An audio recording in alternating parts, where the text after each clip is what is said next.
Elena Shaw's words cut through the frozen Montana air like a blade.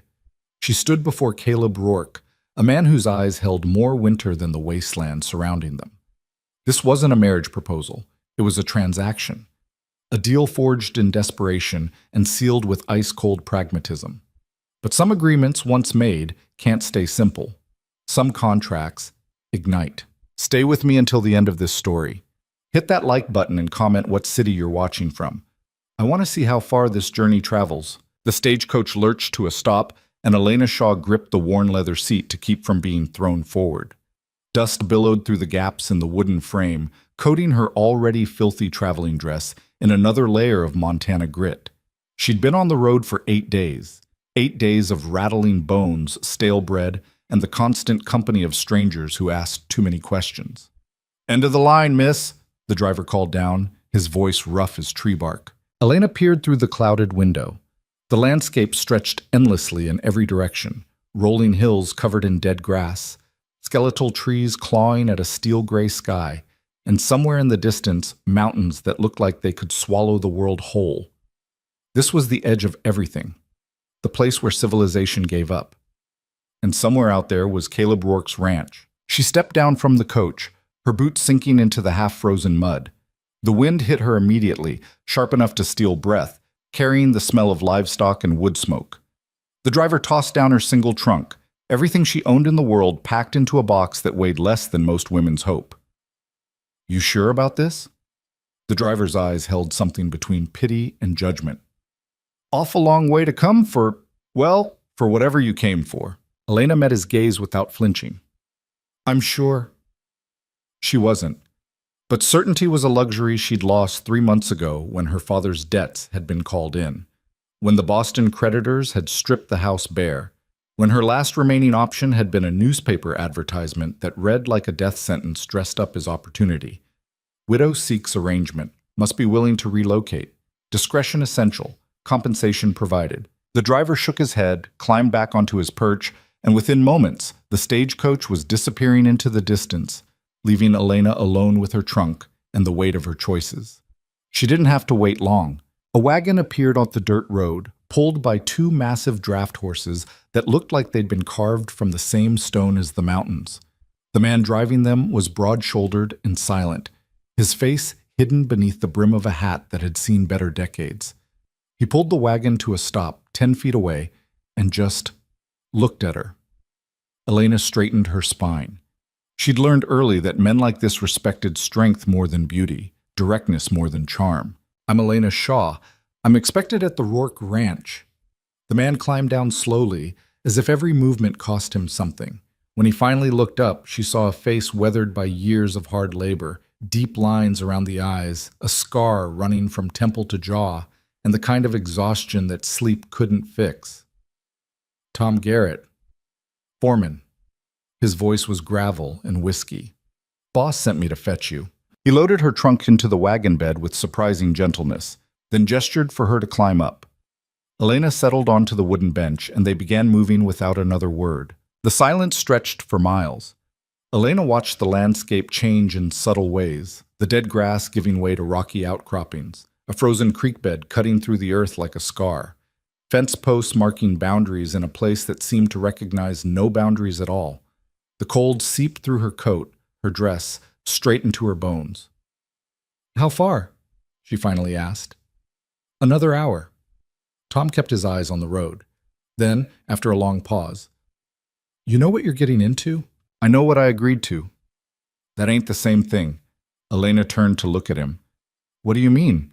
Tom was quiet for so long she thought he wouldn't answer. When he finally spoke, his words came slow and careful. "Caleb Rourke is a hard man. Fair, mostly. Pays decent. Works harder than any 3 men I've known. But he ain't built for softness. Whatever you're expecting, whatever the letters said, reality's going to be colder." "I'm not expecting softness," Elena said. "I'm expecting survival." Tom glanced at her then, something shifting in his weathered face. "Yeah, I reckon you might do all right." The ranch appeared gradually, like something emerging from a dream that couldn't decide if it was a promise or a threat. First more fence posts, then a windmill, its blades turning slowly in the relentless wind. Then the buildings themselves, a main house built from rough timber and stone, a barn that dwarfed it, several smaller outbuildings scattered across the property like afterthoughts.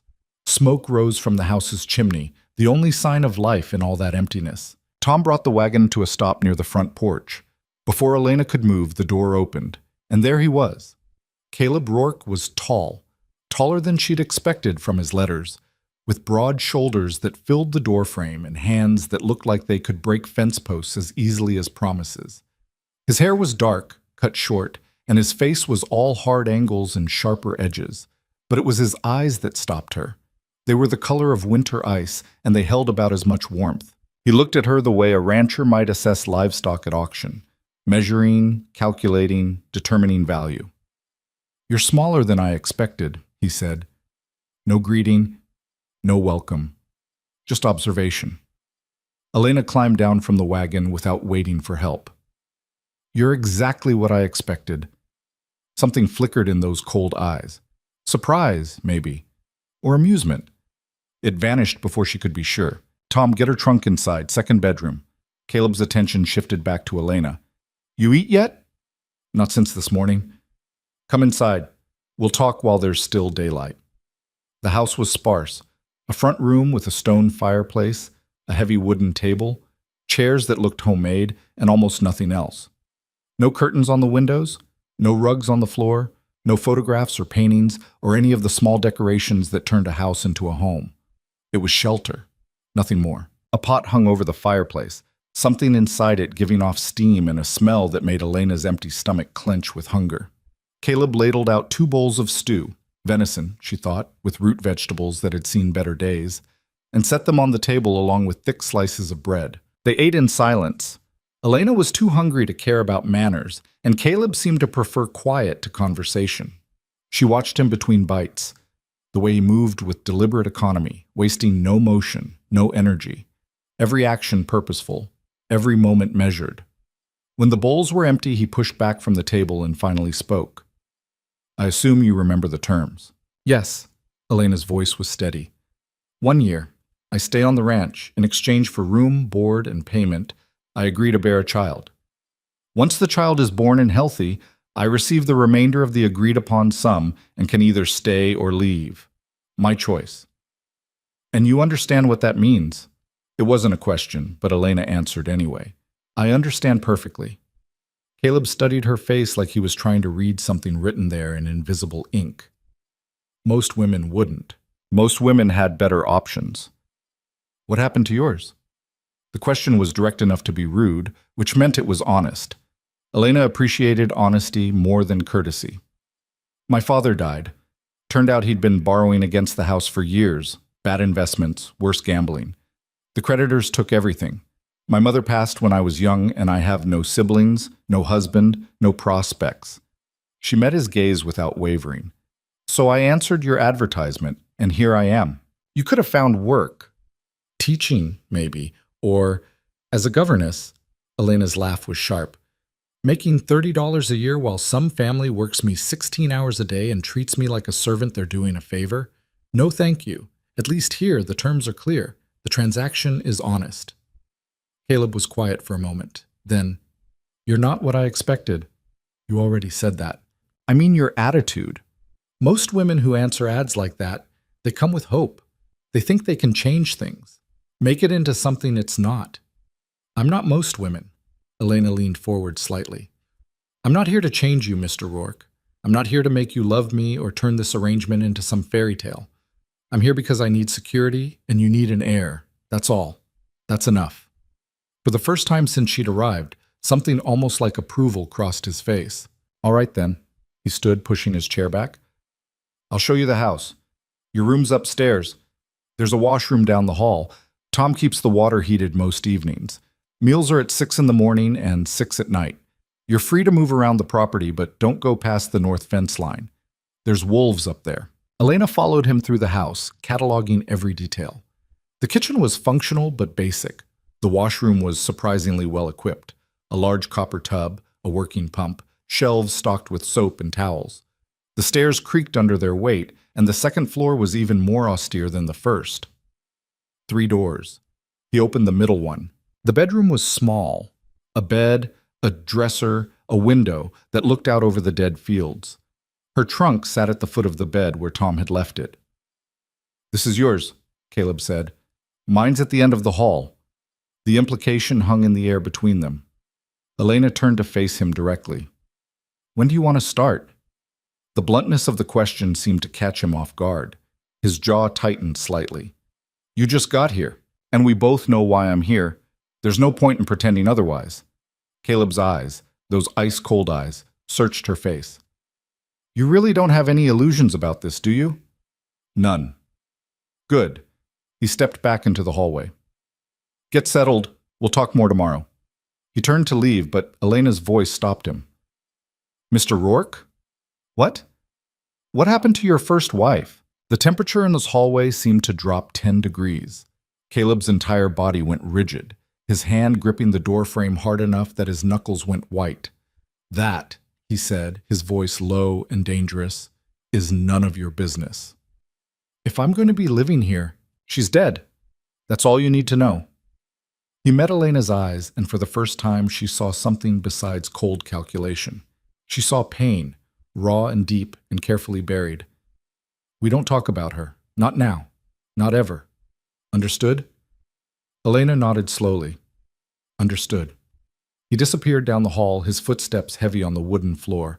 A moment later she heard a door close with more force than necessary. Elena stood alone in the small room, listening to the wind howl against the window. She'd asked the question knowing it was dangerous, needing to understand what kind of man she'd bound herself to. Now she had her answer. Caleb Rourke was a man haunted by ghosts, protected by walls, and determined to keep both firmly in place. She unpacked her trunk slowly, hanging her few dresses in the small wardrobe, arranging her books on the dresser. The physical act of settling in did nothing to settle her nerves. She'd known this wouldn't be easy. But knowing and experiencing were different things. Night fell quickly in Montana, the darkness absolute and suffocating. Elena washed her face in the basin, changed into her nightgown, and climbed into bed. The mattress was firmer than she was used to, the blankets heavy but warm. Outside, something howled in the distance. Those wolves Caleb had mentioned, probably. The sound was lonely and wild and perfect for this place. Sleep wouldn't come. Elena lay in the darkness, staring at the ceiling, thinking about the choices that had led her here. Boston seemed like another lifetime. The furnished parlor, the calling cards, the carefully orchestrated social events, all of it had been a performance, a dance around the truth that her family was drowning in debt. When her father died, the performance ended. The curtain came down, and she'd been left standing in the wreckage, holding nothing. The advertisement had appeared in the paper 3 weeks later. She'd read it a dozen times before she'd had the courage to respond. The letters that followed had been businesslike, cold, but honest. Caleb Rourke didn't want a wife. He wanted a mother for his future children. He'd pay well for the service. No love required. No attachment expected. It had seemed straightforward enough in writing. Reality, as Tom had warned, was much colder. Morning came gray and bitter. Elena woke to the sound of movement downstairs. Heavy footsteps, the clatter of pots, the creak of the front door opening and closing. She dressed quickly, braiding her hair and pinning it up, then made her way down to the kitchen. Caleb was at the stove, cooking eggs in a cast-iron skillet. He glanced at her briefly. "Coffee's ready? Cups are in the cabinet." Elena poured herself a cup and sat at the table. The coffee was strong enough to strip paint, but it was hot, and it was something to do with her hands. Caleb served breakfast without ceremony. Eggs, bacon, more of that dense bread. They ate in silence again, and Elena wondered if this was how every meal would be. No conversation, no connection, just fuel consumed out of necessity. When they'd finished, Caleb stood and grabbed his coat from a hook by the door. "I've got work to do," he said. "Tom will show you around if you want. Stay close to the house today." "Wait." Elena stood as well. "When are we going to talk about the arrangement?" Caleb's hand froze on the doorknob. "What's there to talk about? You know the terms." "Yes, but—" "Then we're done talking." He pulled the door open, letting in a blast of frigid air. "I don't need a wife, Miss Shaw. I need a mother for my children. The less we complicate that, the better." And you think pretending I don't exist is going to make this work? He turned back then, his face hard. I think you came here understanding what this was. Don't try to make it something else. I'm not trying to make it anything. I'm trying to understand how we're supposed to. She stopped, searching for words that wouldn't sound desperate. You can't just ignore me. Watch me. The door slammed shut behind him, rattling the windows. Elena stood in the sudden silence, anger and frustration warring in her chest. She'd expected coldness. She'd prepared for distance. But this wasn't distance. This was erasure. He wanted her invisible, present but not seen, functional but not real. She wouldn't do it. The day passed slowly. Tom showed her around the property. The barn where 24 cattle huddled against the cold. The henhouse where chickens pecked at frozen ground. The storage buildings filled with equipment and supplies. He explained the ranch's operations with the patience of a man who'd explained them many times before. Caleb raised cattle primarily, some horses, sold beef to the military fort 30 miles south. The work was brutal in winter, manageable in summer, and never easy. He built all this himself? Elena asked as they stood looking at the main house. Most of it.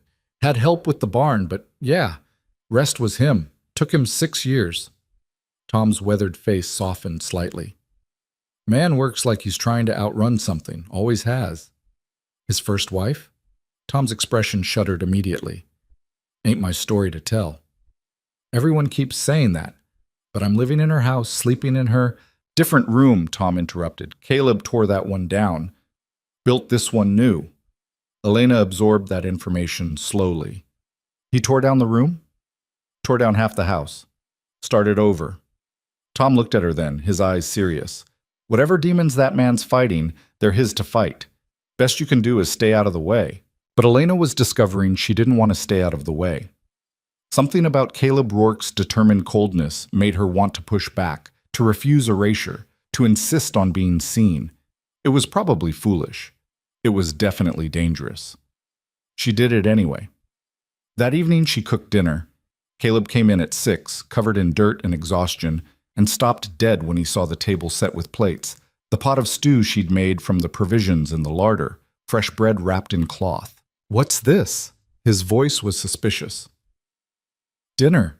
I thought I should start earning my keep. I didn't ask you to cook. You didn't ask me not to. Elena ladled stew into his bowl. Sit down before it gets cold. For a moment, she thought he'd refuse. He stood in the doorway, coat still on, looking at the table like it was a trap. Then, slowly, he moved, hung up his coat, washed his hands at the basin, sat down. They ate. The stew was good. She'd always been a decent cook, and she watched his face for any reaction. He gave none. You don't have to do this, he said finally. Do what? Play house, cook meals, act like what? Like I live here? Elena set down her spoon. I'm going to be here for a year at minimum, Mr. Rourke. Possibly longer. I can either spend that time hiding in my room and eating bread and cheese, or I can make myself useful. Which would you prefer? His jaw tightened. I prefer you remember what you're here for. I remember perfectly. Do you? They locked eyes across the table. The firelight cast harsh shadows across Caleb's face, making him look even more forbidding than usual. But Elena didn't look away. You're trying to make this complicated, he said. No. I'm trying to make this bearable. For who? For both of us. Caleb pushed back from the table abruptly. I don't need things to be bearable. I need them to be clear. They're clear. You want a child. I've agreed to give you one. But that doesn't mean I have to disappear in the meantime. Maybe it does. Why? Because your first wife... Don't! The word came out sharp as a whip crack. Caleb's hands were clenched into fists. I told you, we don't talk about her. Then talk about you. Talk about why you're so determined to keep me at arm's length when we both know... Because it's easier. The words exploded out of him, harsh and sudden. He stood there, breathing hard, looking like a man who'd just revealed something he'd meant to keep buried. Because caring makes things complicated. Because attachment means risk. And I don't... He stopped, collected himself. I don't do that anymore. The silence that followed was thick and charged. Elena spoke quietly. I'm not asking you to care. I'm asking you to acknowledge I exist. Caleb stared at her for a long moment. Then he turned and walked out of the room. She heard his footsteps on the stairs, heard his bedroom door close. Elena sat alone at the table, the fire crackling, the stew growing cold. She'd pushed. He'd pushed back, and somewhere in that exchange she'd seen the truth. Caleb Rourke wasn't cold because he didn't feel. He was cold because he felt too much. The days fell into a pattern. Caleb worked from dawn until dark, barely speaking, barely acknowledging her presence. Elena cooked, cleaned, explored the property, and refused to be invisible. Every dinner was a silent battle. Every morning, a fresh standoff. A week passed. Then two. And then on the 15th night, Caleb knocked on her bedroom door. Elena was reading by lamplight when she heard it. 3 measured knocks, deliberate and heavy. Her heart kicked against her ribs. She knew what it meant. Knew why he was there. Come in. He opened the door but didn't enter. Just stood in the hallway, backlit by the dim light from downstairs. His face was shadowed, unreadable. If you've changed your mind, he said, say so now. Elena closed her book slowly. I haven't changed my mind. This won't be... He stopped, started again. I can't give you what you might want. I don't want anything except what we agreed to. He nodded once. Then finally, he stepped into the room. What happened next was exactly what it was supposed to be, a transaction, clinical and purposeful. Caleb approached it with the same careful efficiency he brought to every task. No tenderness, no passion, just obligation fulfilled. Except there were moments, brief, fleeting moments, when Elena felt his hands shake slightly, when his breath caught, when something besides duty flickered in his eyes.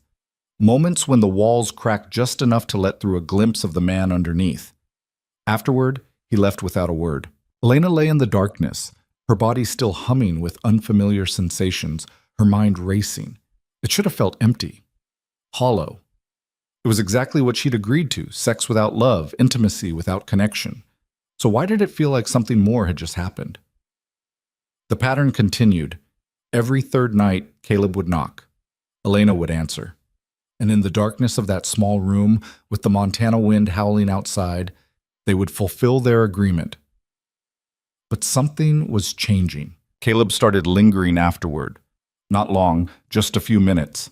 Sitting on the edge of the bed, silent, like he was working up the courage to say something he couldn't quite voice.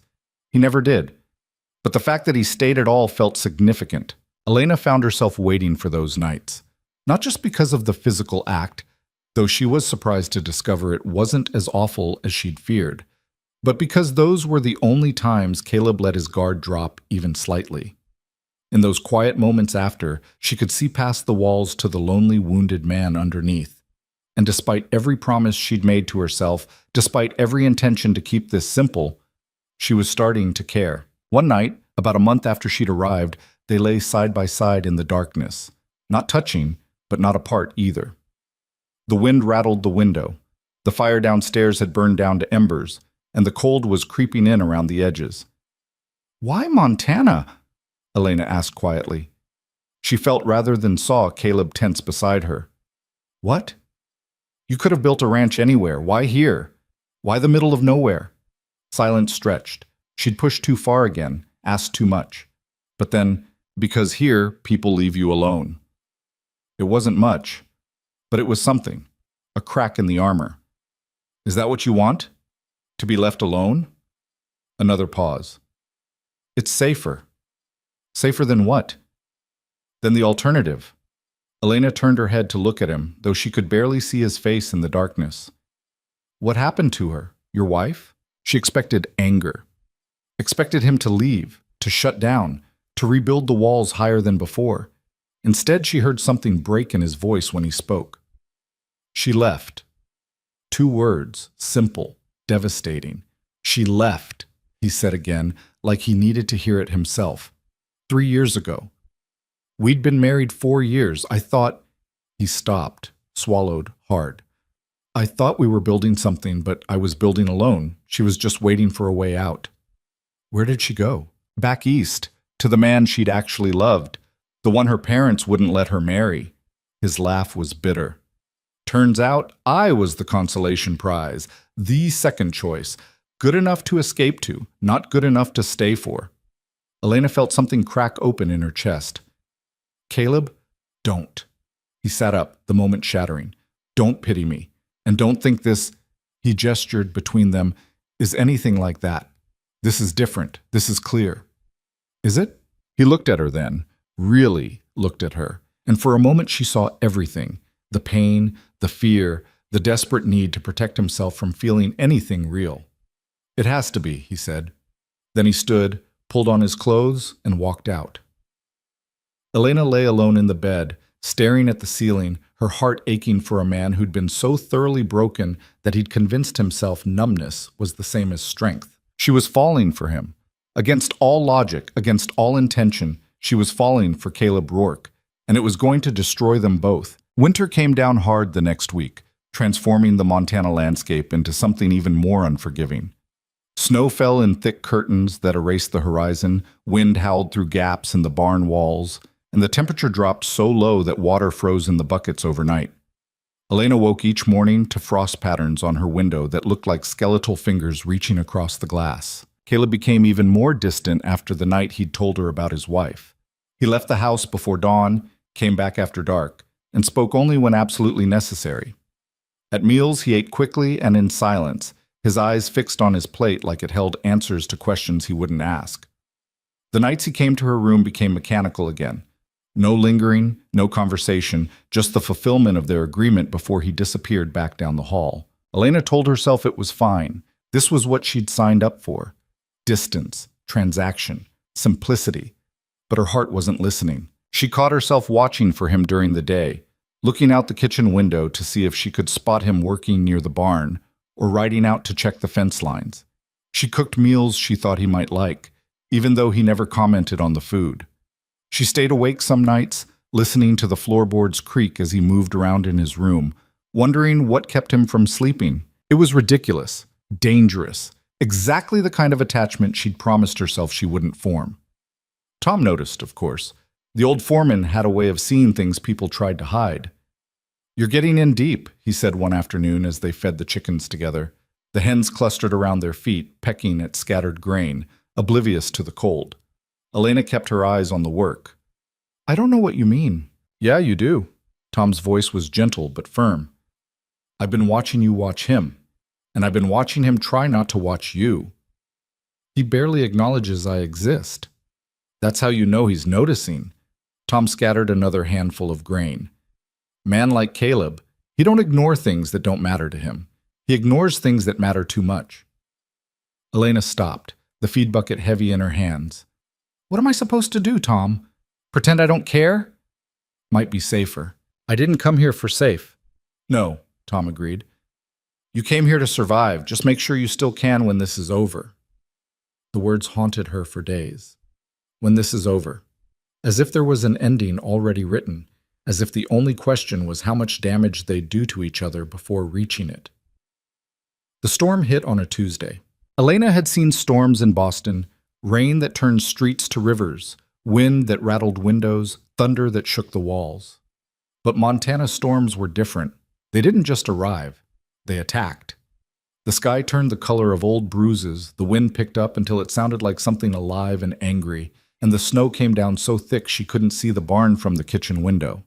Caleb was out in it. He'd left that morning to check the north fence line, the one he'd warned her about that first day. Tom had tried to talk him out of it. The storm was forecast, anyone could see it building, but Caleb had gone anyway, stubborn and determined as always. Now the storm was here, and he wasn't back. "He'll be fine," Tom said, though his eyes kept darting to the window. "Man knows this land better than anyone. He'll find shelter, wait it out." "And if he doesn't?" Tom didn't answer. By nightfall, the storm had intensified into something monstrous. Wind screamed around the house, battering the walls, finding every crack and gap. Snow piled against the windows. The temperature dropped so fast that ice formed on the inside of the glass. Elena couldn't sit still. She paced the kitchen, the front room, back to the kitchen. Each circuit brought her to the window, searching the white chaos for any sign of movement. "You're going to wear a hole in the floor," Tom said from his chair by the fire. He'd stayed at the house instead of returning to his cabin, too dangerous to travel even that short distance. He should be back by now. Should and will ain't always the same thing in weather like this. So we just wait? Unless you got a better idea. Elena did have an idea, but it was insane. She pushed it down, tried to ignore it, but it kept resurfacing like something floating in dark water. Caleb was out there alone, possibly hurt, possibly lost, and she was standing here doing nothing. I could go look for him, she said. Tom's head snapped up. Absolutely not. He could be fine. And even if he ain't, you going out there won't help. You'll just get yourself killed, and then I'll have 2 people missing instead of 1.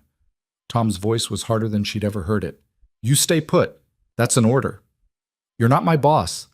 No, but I'm the one with sense enough to know suicide when I hear it. They stared at each other across the fire. Elena knew he was right. Going out into that storm would be idiotic, reckless, probably fatal. She had no idea where to look, no experience with blizzards, no survival skills worth mentioning. But the thought of Caleb out there alone, cold, hurt, waiting for help that wouldn't come, made her chest tighten until she could barely breathe. How long do we wait? She asked quietly. Tom's face softened. Till morning. If he's not back by first light, we'll organize a search. Me and the boys from the neighboring ranch will find him. And if he's dead by morning, then he was dead an hour after the storm hit, and there's nothing we could have done. The brutal honesty of it made Elena flinch, but she nodded, sat down in the chair across from Tom, and waited. The night stretched endlessly. The storm battered the house with relentless fury. Tom dozed in his chair, but Elena couldn't sleep. She kept seeing Caleb's face, those ice-cold eyes that hid so much, that hard jaw that never relaxed, those hands that shook when he thought she wasn't paying attention. Around midnight, she heard it. A sound beneath the wind, faint, rhythmic, like something hitting wood. Elena was on her feet immediately. Tom, wake up! The old foreman jerked awake. What? Listen. They both went silent. There it was again. 3 heavy thumps, a pause, then 3 more. Tom was moving before Elena could react, grabbing his coat, lighting a lantern. Stay here. Not a chance. She followed him to the front door. Tom yanked it open, and the storm tried to tear it from his hands. Wind and snow blasted into the house, extinguishing the fire, scattering papers from the table. Tom held the lantern high, and in its weak circle of light, Elena saw him. Caleb. He was on his knees on the porch, one hand gripping the railing, the other hanging useless at his side. His face was white as the snow around him, his lips blue, his eyes barely focused. Blood had frozen in a dark line down the side of his face. Help me get him inside! Tom shouted over the wind. Together, they hauled Caleb into the house. He was conscious, but barely, his body shaking so hard his teeth rattled. Tom kicked the door shut while Elena grabbed blankets from the chest near the fire. Get those wet clothes off him, Tom ordered, already working on Caleb's boots. We gotta get him warm fast or we'll lose him to hypothermia. Elena's hand shook as she unbuttoned Caleb's coat, his shirt. His skin was ice cold beneath her fingers, and when she pulled the fabric away, she saw the injury, a gash along his ribs, deep and ugly, bleeding sluggishly.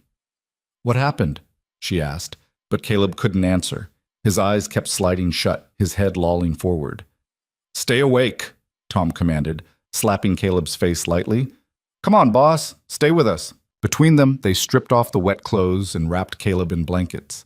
Tom rebuilt the fire to a roaring blaze while Elena heated water, found clean cloths, tried to remember everything she'd ever learned about treating wounds.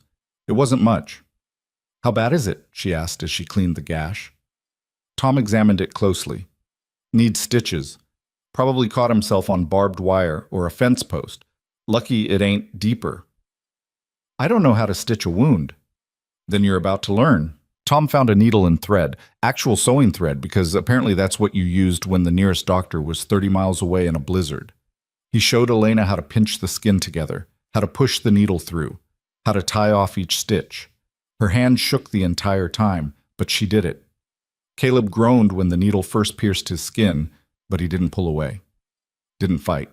Just endured. When it was done, 15 crooked, uneven stitches that would definitely leave a scar, Tom bandaged the wound and sat back. Now we wait. Keep him warm, keep him hydrated, and hope like hell infection don't set in. They moved Caleb to the couch near the fire. Elena piled every blanket in the house on top of him, then sat beside him, watching his face for any change. His shaking gradually subsided. His breathing evened out. But he didn't wake. Tom made coffee, strong and bitter, and handed her a cup. "You did good." "I didn't do anything." "You kept your head. That's something." He settled into his chair with a heavy sigh. "Damn fool, I told him not to go out there." "What was he checking?" "Fence line. Said he'd heard wolves the night before, wanted to make sure they hadn't broken through." Tom shook his head. "Could have waited till after the storm. But Caleb don't wait for nothing. Always pushing, always working, like if he stops moving he'll remember things he'd rather forget."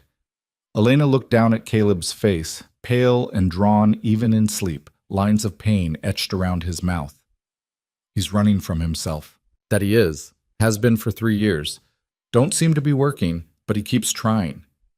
They sat in silence, listening to the storm rage outside and the fire crackle inside. Elena held her coffee cup but didn't drink. She couldn't stop looking at Caleb, couldn't stop thinking about how close he'd come to dying out there. How if he'd been 10 minutes later, if he'd collapsed before reaching the porch, they would have found his frozen body in the morning. "Tom," she said quietly, "what if I'm making it worse?" "Making what worse?" "Whatever he's running from, by being here. By—" She stopped, unsure how to articulate the tangle of feelings in her chest. "I was supposed to be simple. A transaction. But I don't think anything about this is simple anymore." Tom was quiet for a long time. When he finally spoke, his voice was gentle.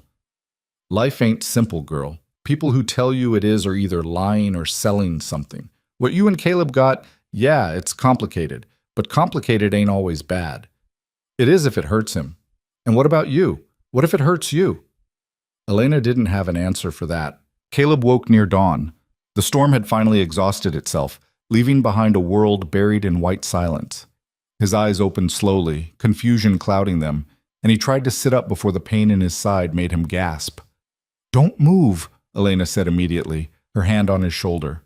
"You're hurt." He blinked at her, still disoriented. "What? Where?" "You made it back to the house last night, barely.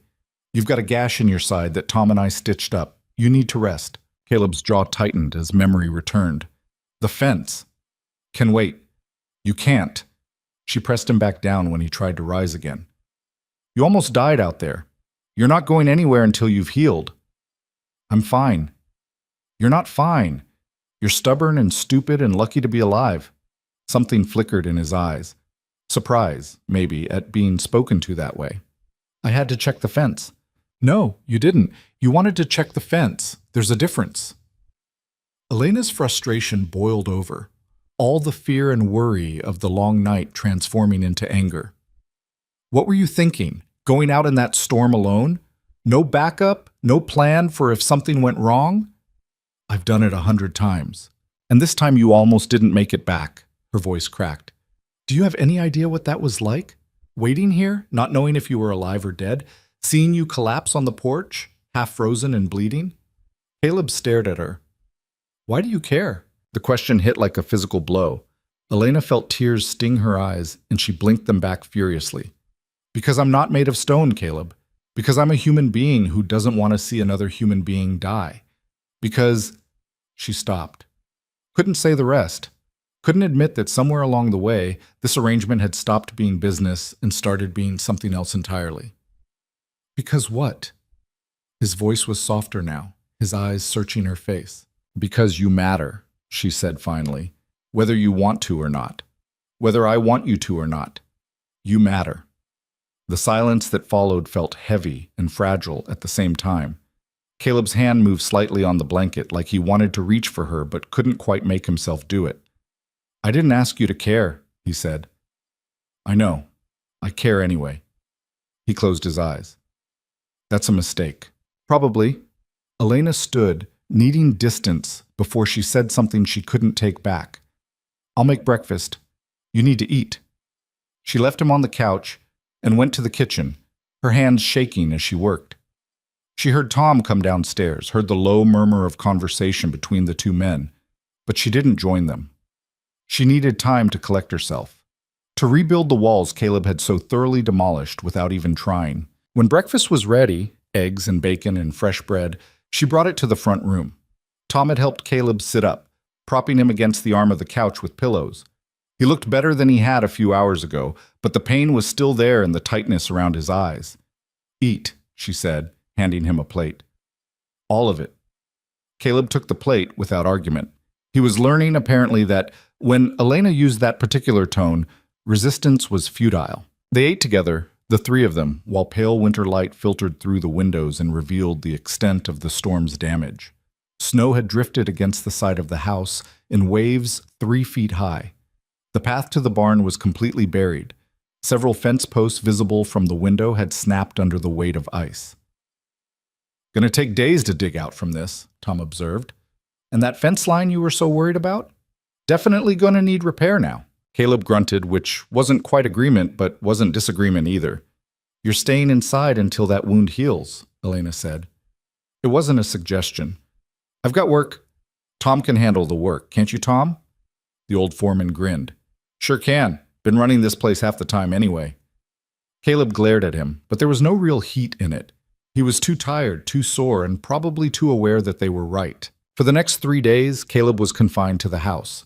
Elena appointed herself his nurse, changing his bandages, checking for signs of infection, making sure he ate regularly and didn't do anything stupid like try to work. He was a terrible patient, restless, irritable, constantly trying to get up and do things he had no business doing. "Sit down," Elena said for the 100th time when she caught him trying to put on his boots. "You're going to tear those stitches." "I'm going crazy just sitting here." "Then go crazy sitting down. You're not going outside." Caleb muttered something that was probably profane, but he sat back down. Elena hid her smile as she went back to the kitchen. He might not like being taken care of, but he was accepting it. That felt like progress. On the 4th day, something shifted. Elena was reading by the fire that evening when Caleb spoke from the couch where he'd been lying with his eyes closed. "Why didn't you leave Boston sooner?" She looked up, surprised. It was the first personal question he'd asked her that wasn't directly related to their arrangement. "What do you mean?" "You said your father had debts. That can't have happened overnight, so why didn't you leave before it all fell apart?" Elena set down her book.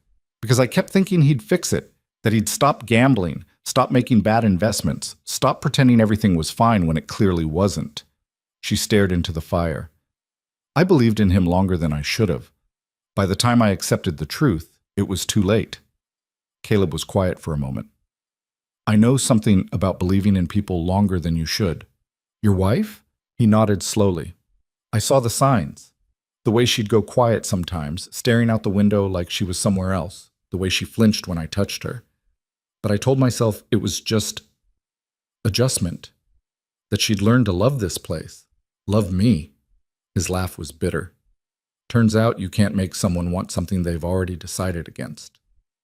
"That wasn't your fault, wasn't it?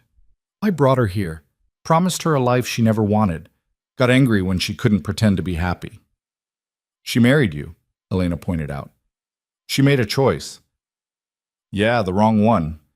Caleb shifted on the couch, wincing slightly. "I keep thinking about that. If I'd been different, if I'd been more, I don't know, more something, maybe she would have stayed." Elena moved to sit on the floor beside the couch, close enough to see his face in the firelight. Or maybe she would have left anyway, because she was in love with someone else, and nothing you did could change that. "You don't know that. Neither do you, but you've spent 3 years blaming yourself for someone else's decision. That's not fair to you." Caleb looked at her, really looked at her, and for the first time since she'd arrived, there was no wall between them. Just 2 wounded people sitting by a fire, talking about pain they'd both been carrying alone. "When she left," he said quietly, "I promised myself I'd never let anyone matter that much again. Safer that way. Is it working?" A long pause. Then, "No." The word hung in the air between them, heavy with meaning neither of them was quite ready to name. Elena reached out slowly, giving him time to pull away. When he didn't, she took his hand. His fingers were rough and calloused, scarred from years of hard work, but they closed around hers with surprising gentleness. "I'm scared," she admitted. "This wasn't supposed to happen." "I know." We had a deal, clear boundaries, no complications. I know. So what do we do now? Caleb's thumb traced small circles on the back of her hand. I don't know.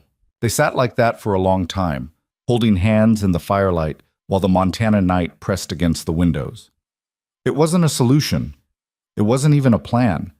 But it was honest, and that felt like enough for now. Over the following weeks, something fundamental changed between them. Caleb still worked long hours. His wound healed faster than Elena would have liked. But he started coming back earlier, started sitting with her after dinner instead of immediately retreating to his room, started talking. He told her about building the ranch, about the backbreaking labor of felling trees and hauling stone, about the first winter when he'd nearly starved because he didn't know how to preserve food properly.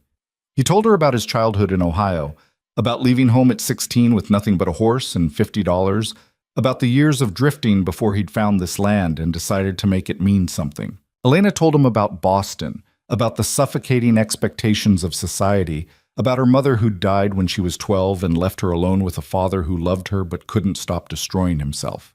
She told him about the creditors who'd shown up the day after the funeral, about selling everything she owned piece by piece, about the moment she'd realized she had nothing left but her ability to survive. They shared meals and silence and gradually, carefully, something that felt dangerously close to intimacy. The nights Caleb came to her room changed too. There was still purpose behind them. The arrangement hadn't ended, but there was also tenderness now. He touched her like she was something precious instead of necessary. He stayed afterward, sometimes for hours, talking in the darkness or just lying beside her, their breathing synchronized. "This is a bad idea," Elena whispered one night, her head on his chest.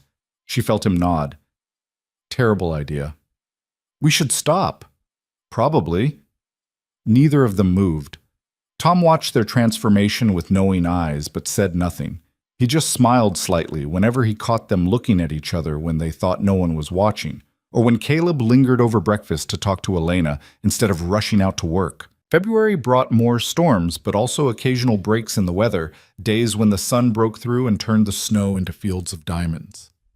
On one of those days, Caleb took Elena riding. He'd been teaching her slowly, carefully, and she discovered she liked it, the power of the horse beneath her, the freedom of movement, the way the world looked different from up high.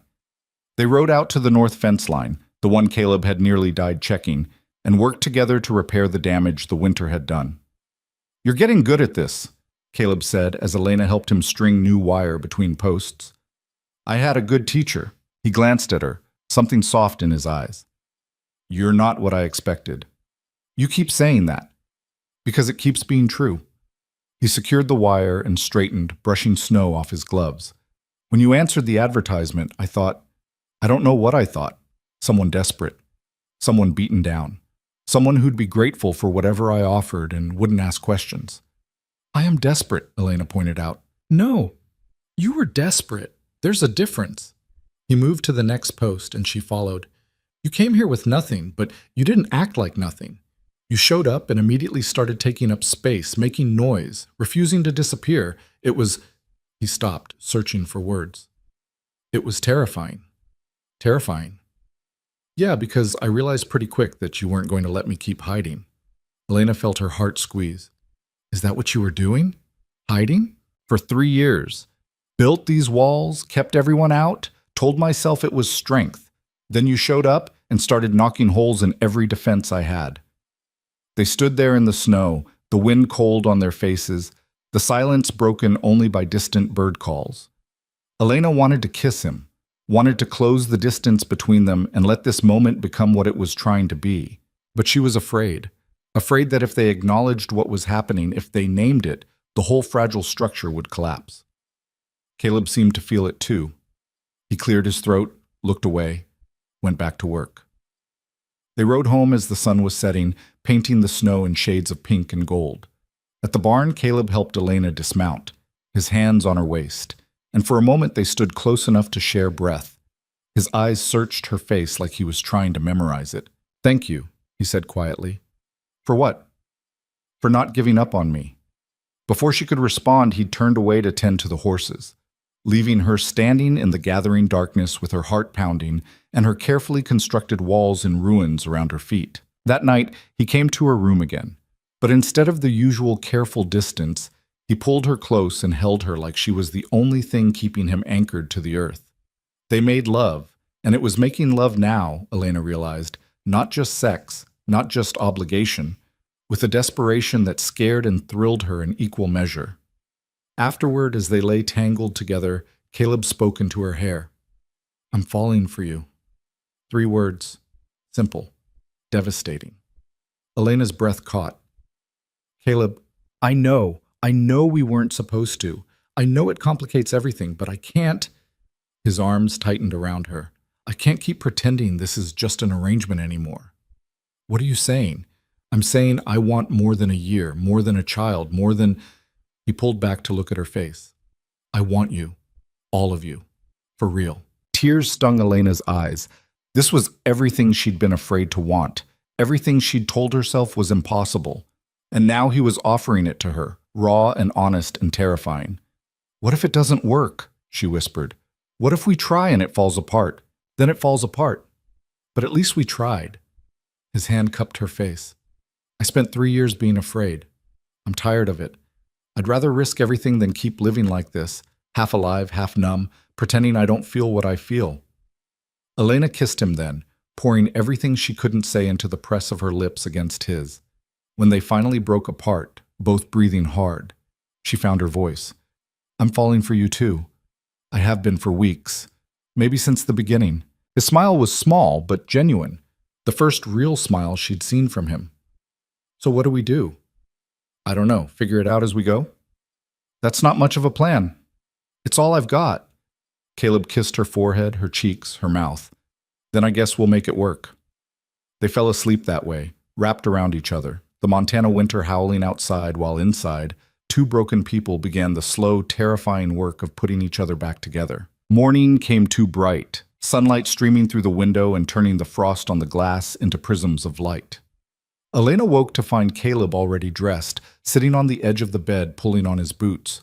She reached for him, her hand finding his back. "Stay," she murmured, still half asleep. He turned, and the look on his face made her chest tighten. It was soft, unguarded, the kind of expression she'd spent weeks hoping to see. He leaned down and kissed her, slow and sweet. "I've got fence work," he said against her lips. "That section by the ravine won't fix itself. Take Tom with you." "Tom's got his hands full with the cattle. I'll be fine." He kissed her again, then stood. "Besides, it's a clear day. No storms forecast. I'll be back by lunch." Elena sat up, pulling the blanket around her shoulders against the cold. Something felt wrong, but she couldn't name it. Just a tightness in her stomach, an unease she tried to shake off. "Be careful," she said. Caleb paused at the door, glanced back. "Always am." But he wasn't. That was the problem. Caleb took risks like other men took breaths, constantly, without thinking, as if danger was just another part of the landscape to navigate. She'd seen it in the way he worked, the chances he took climbing on roofs during ice storms, handling spooked horses, walking too close to the edge of things. She should have insisted he wait, should have made him take Tom, should have done something other than watch him walk out the door. The morning passed slowly. Elena cleaned the kitchen, started bread dough, mended a tear in one of Caleb's shirts. Ordinary tasks that felt anything but ordinary now that everything between them had changed. She kept glancing at the clock, counting down the hours until he'd be home. Noon came and went. By 1 o'clock, Elena was standing at the window, watching the road. The sky was still clear, the sun bright on the snow, but that unease in her stomach had grown into something sharper. Tom came in through the back door, stamping snow off his boots. "Boss back yet?" he asked. "No." Tom frowned, checked the clock. "He say what time he'd be done?" "Lunch. He said he'd be back by lunch." They looked at each other, and Elena saw her own worry reflected in the old foreman's eyes. "Could be the work's taking longer than he thought," Tom said, but his voice lacked conviction. "That section's in rough shape? Or something's wrong. Let's not jump to conclusions. Give him another hour. If he's not back by 2, I'll ride out and check." Elena nodded, but the waiting was agony. She tried to distract herself with work, but her hands shook and her mind kept conjuring scenarios. Caleb fallen, injured, unable to get back to his horse. Caleb caught in another storm that hadn't been forecast. Caleb lying somewhere in the snow, bleeding, alone. 2 o'clock arrived. No Caleb. Tom was already saddling his horse when Elena came running to the barn. I'm coming with you, she said. Elena? Don't argue. You'll need help if he's hurt. Tom looked like he wanted to protest, but he just nodded and saddled a second horse. They rode out fast, following the path Caleb would have taken toward the north fence line. The snow was deep in places, slowing them down, but Tom knew the land and picked the easiest route. The temperature was dropping. Elena could feel it in the way the air bit at her exposed skin, the way her breath came out in thicker clouds. The sun was already starting its descent toward the mountains, and up here, darkness came early and fast. How much farther? Elena called over the sound of hoofbeats. Another mile, maybe less. The ravine's just past that ridge. They crested the ridge, and Elena's heart stopped. Caleb's horse stood alone near the fence line, still saddled, reins dragging in the snow. No sign of Caleb. Tom was off his horse before it fully stopped, Elena right behind him. They found the fence, partially repaired, tools scattered in the snow as if dropped suddenly. And then they saw the tracks, leading to the edge of the ravine. No, Elena whispered. The ravine was deep, maybe 20 feet, its sides steep and covered in ice. At the bottom, barely visible in the shadows, she saw him. Caleb lay crumpled against the far wall, not moving. Caleb! Elena screamed, already running toward the edge. Tom grabbed her arm. Don't. The edge is unstable. You go over too, and we're all dead. We have to get down there. Tom was already assessing the slope, his face grim.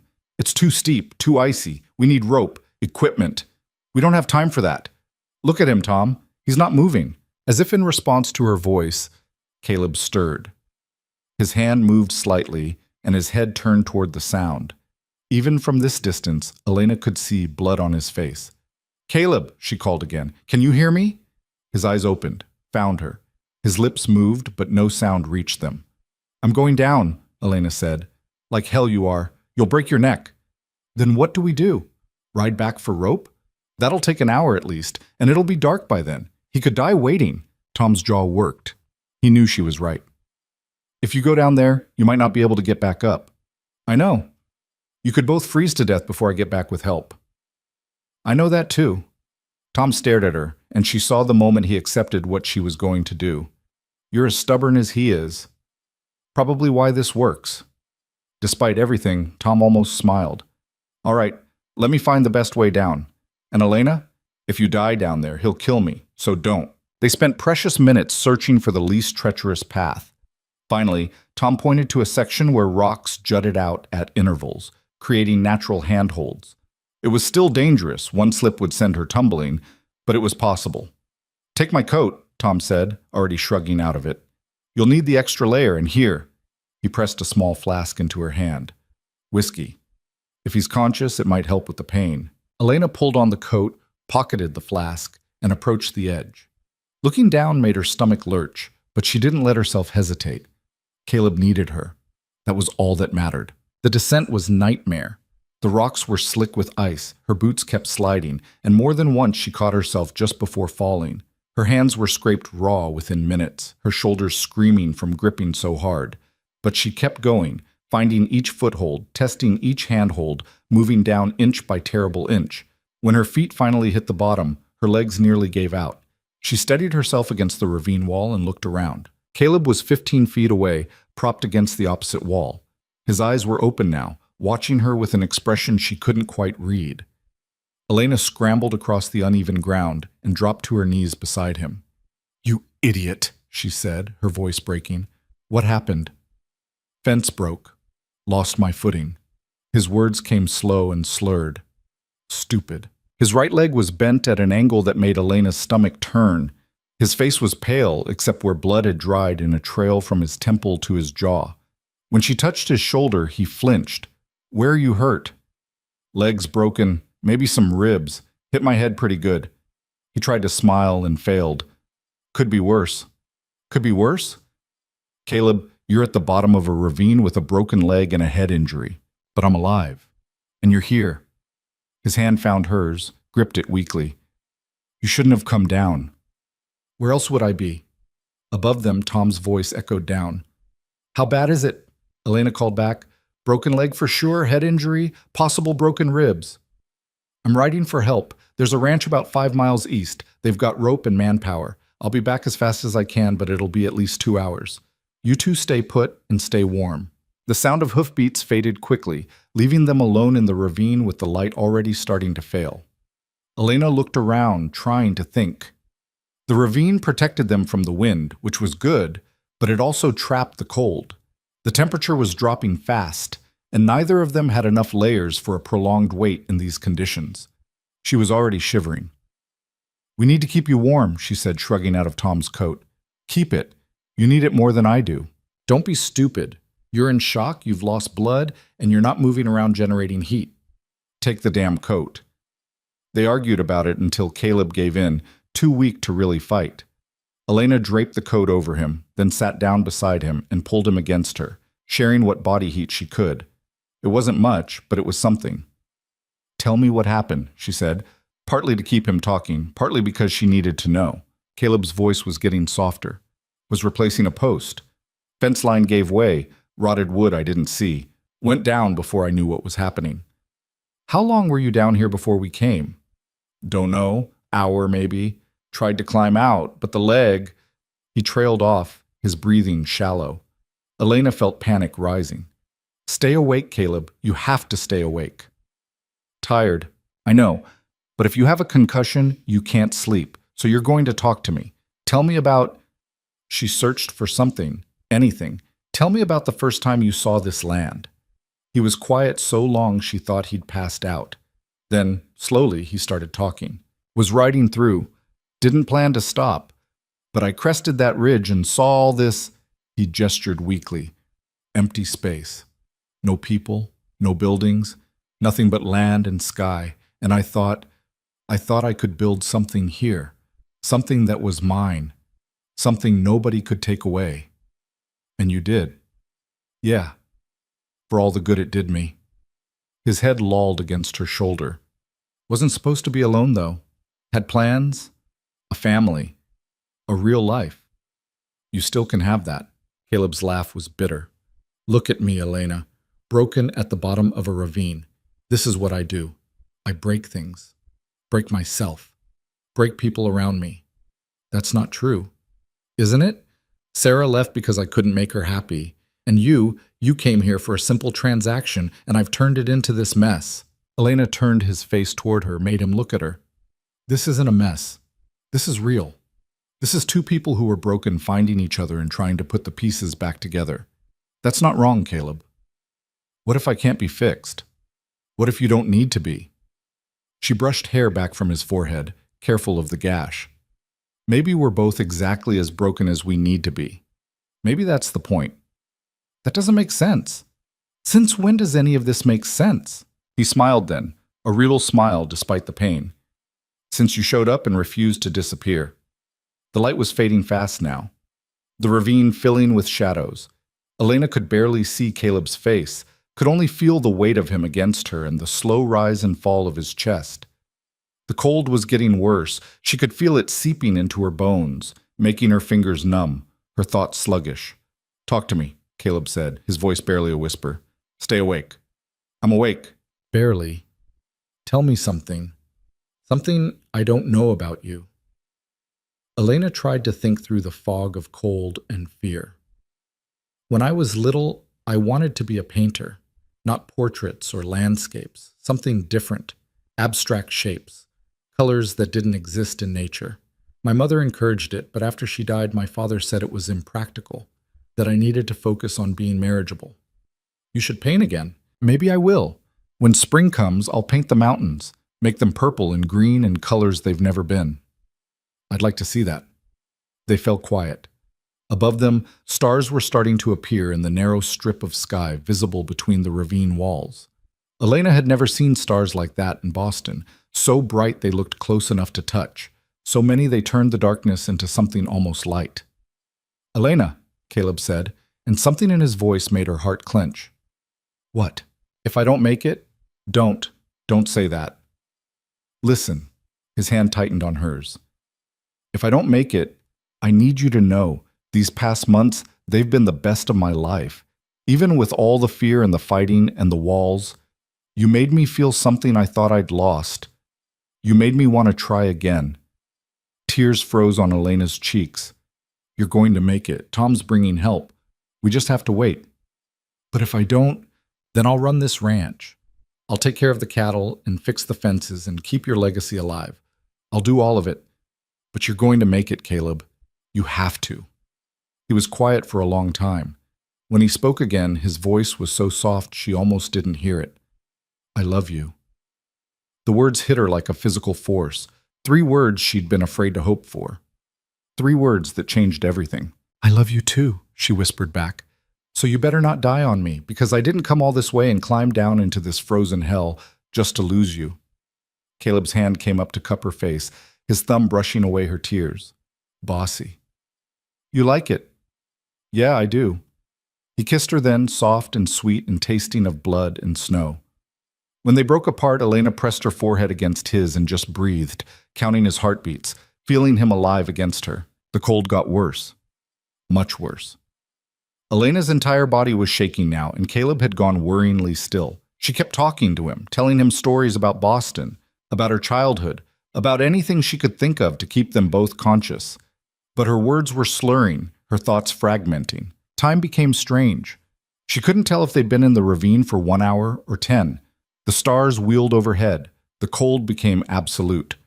And through it all, she held Caleb and refused to let go. Sing something, Caleb mumbled at some point, his voice barely audible. I can't sing. Don't care. Just want to hear your voice. So Elena sang. Old songs her mother had taught her, half-remembered melodies that came out broken and off-key.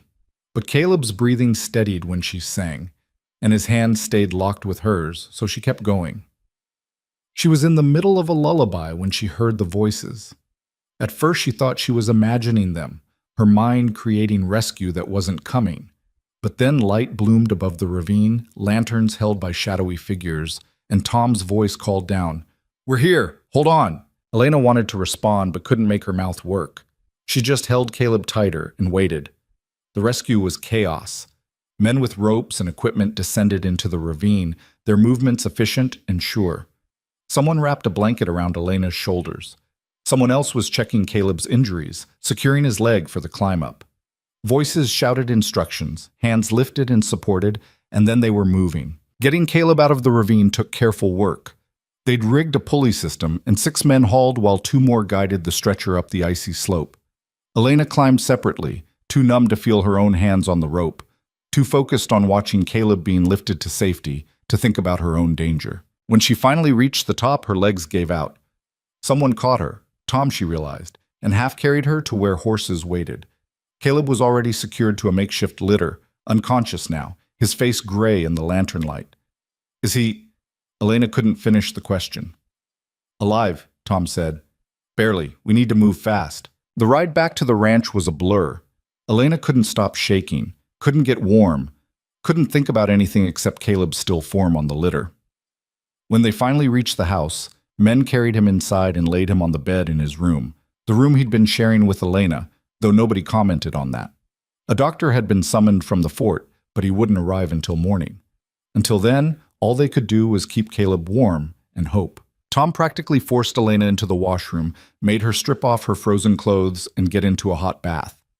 She sat in the water until it stopped steaming, until her fingers and toes stopped being numb and started hurting, until she could think clearly enough to worry properly about Caleb. She dressed in dry clothes and went straight to his room. Someone had cleaned his wounds and set his leg, Tom probably, or one of the ranch hands who'd helped with the rescue. Caleb lay still under a mountain of blankets, his breathing shallow but steady. Elena pulled a chair close to the bed and took his hand. Don't you dare die, she whispered. Not after everything. Not after finally telling me you love me. You don't get to say something like that and then leave. His fingers twitched in hers. Not much, but enough to tell her he could hear. She stayed there all night, holding his hand, watching him breathe, refusing to sleep in case he slipped away when she wasn't looking. Tom brought her coffee and food she didn't eat. Dawn came gray and cold, painting the room in shades of winter light. And finally, Caleb's eyes opened. He looked confused at first, disoriented. Then his gaze found Elena, and something in his expression softened. You're still here, he said, his voice rough. Where else would I be? Somewhere warm, somewhere safe, somewhere that isn't. He gestured weakly. This. Elena leaned forward, her face close to his. This is exactly where I want to be, with you, in this drafty house in the middle of nowhere, Montana, because this is home now. You're home. Caleb's hand came up to touch her face. I meant it, what I said in the ravine. I know. I love you, Elena, not because of the arrangement or the child or any of that. Just you. I know that too. She kissed his palm. And I love you. Your stubbornness and your walls and your terrible habit of almost dying, all of it. That's a lot to take on. Good thing I'm up for it. He smiled, a real full smile that transformed his entire face. Yeah, I guess you are. The doctor arrived an hour later and confirmed what they'd suspected.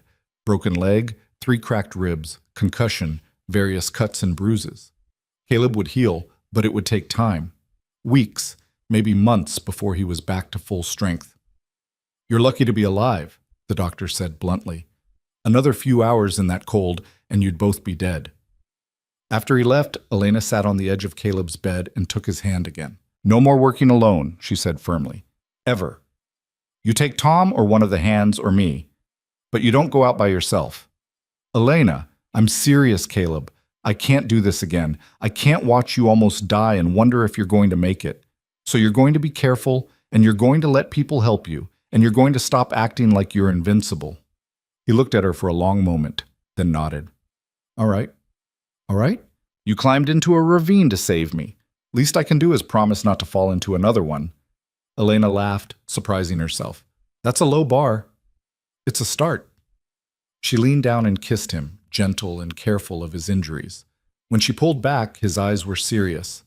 I want to marry you, he said. For real. Not because of the contract or the arrangement, because I want to wake up next to you every morning for the rest of my life. Elena's breath caught. Caleb, you don't have to answer now. I know it's complicated, but I needed you to know. When I was down in that ravine thinking I might die, all I could think was that I wished I'd made this real. Made us real. His thumb traced circles on her hand. So whenever you're ready, if you're ever ready, I'm asking. Elena felt tears slide down her cheeks, but they were different tears than the ones she'd cried in the ravine. These were tears of something that felt dangerously like joy. Yes, she said. Yes? Yes, I'll marry you. For real. Not because I have to, because I want to. The smile that broke across Caleb's face was worth every frozen minute in that ravine, worth every moment of fear and uncertainty. He pulled her down for another kiss, deeper this time, full of promise and possibility.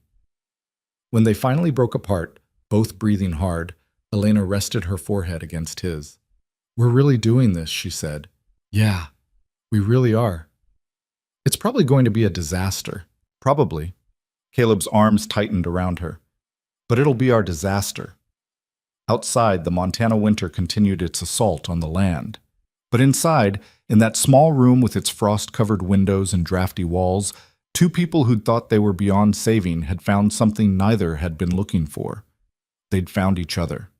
And for the first time in years, the future didn't look like survival.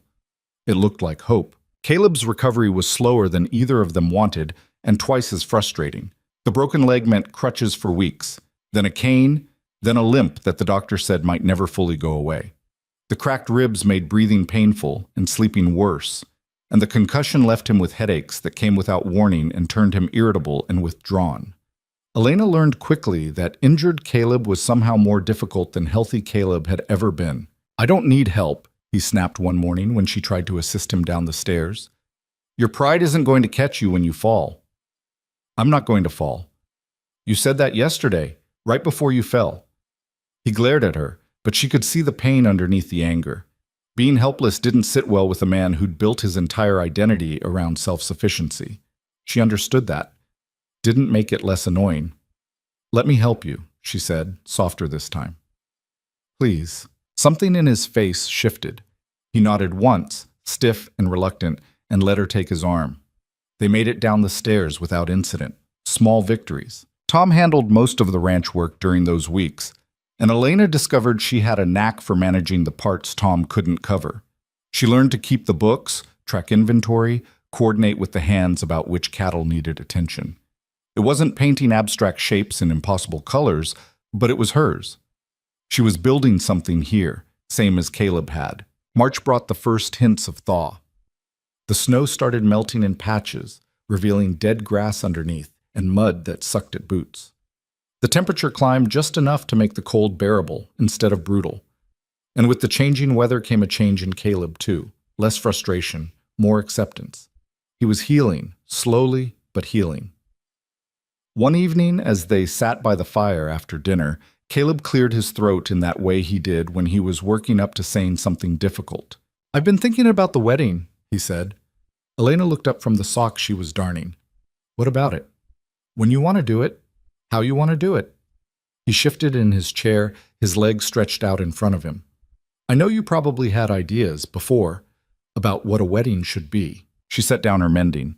"Before, I thought I'd have a big church ceremony in Boston with 200 guests I didn't care about, and a dress that cost more than most people earned in a year. Before doesn't matter anymore."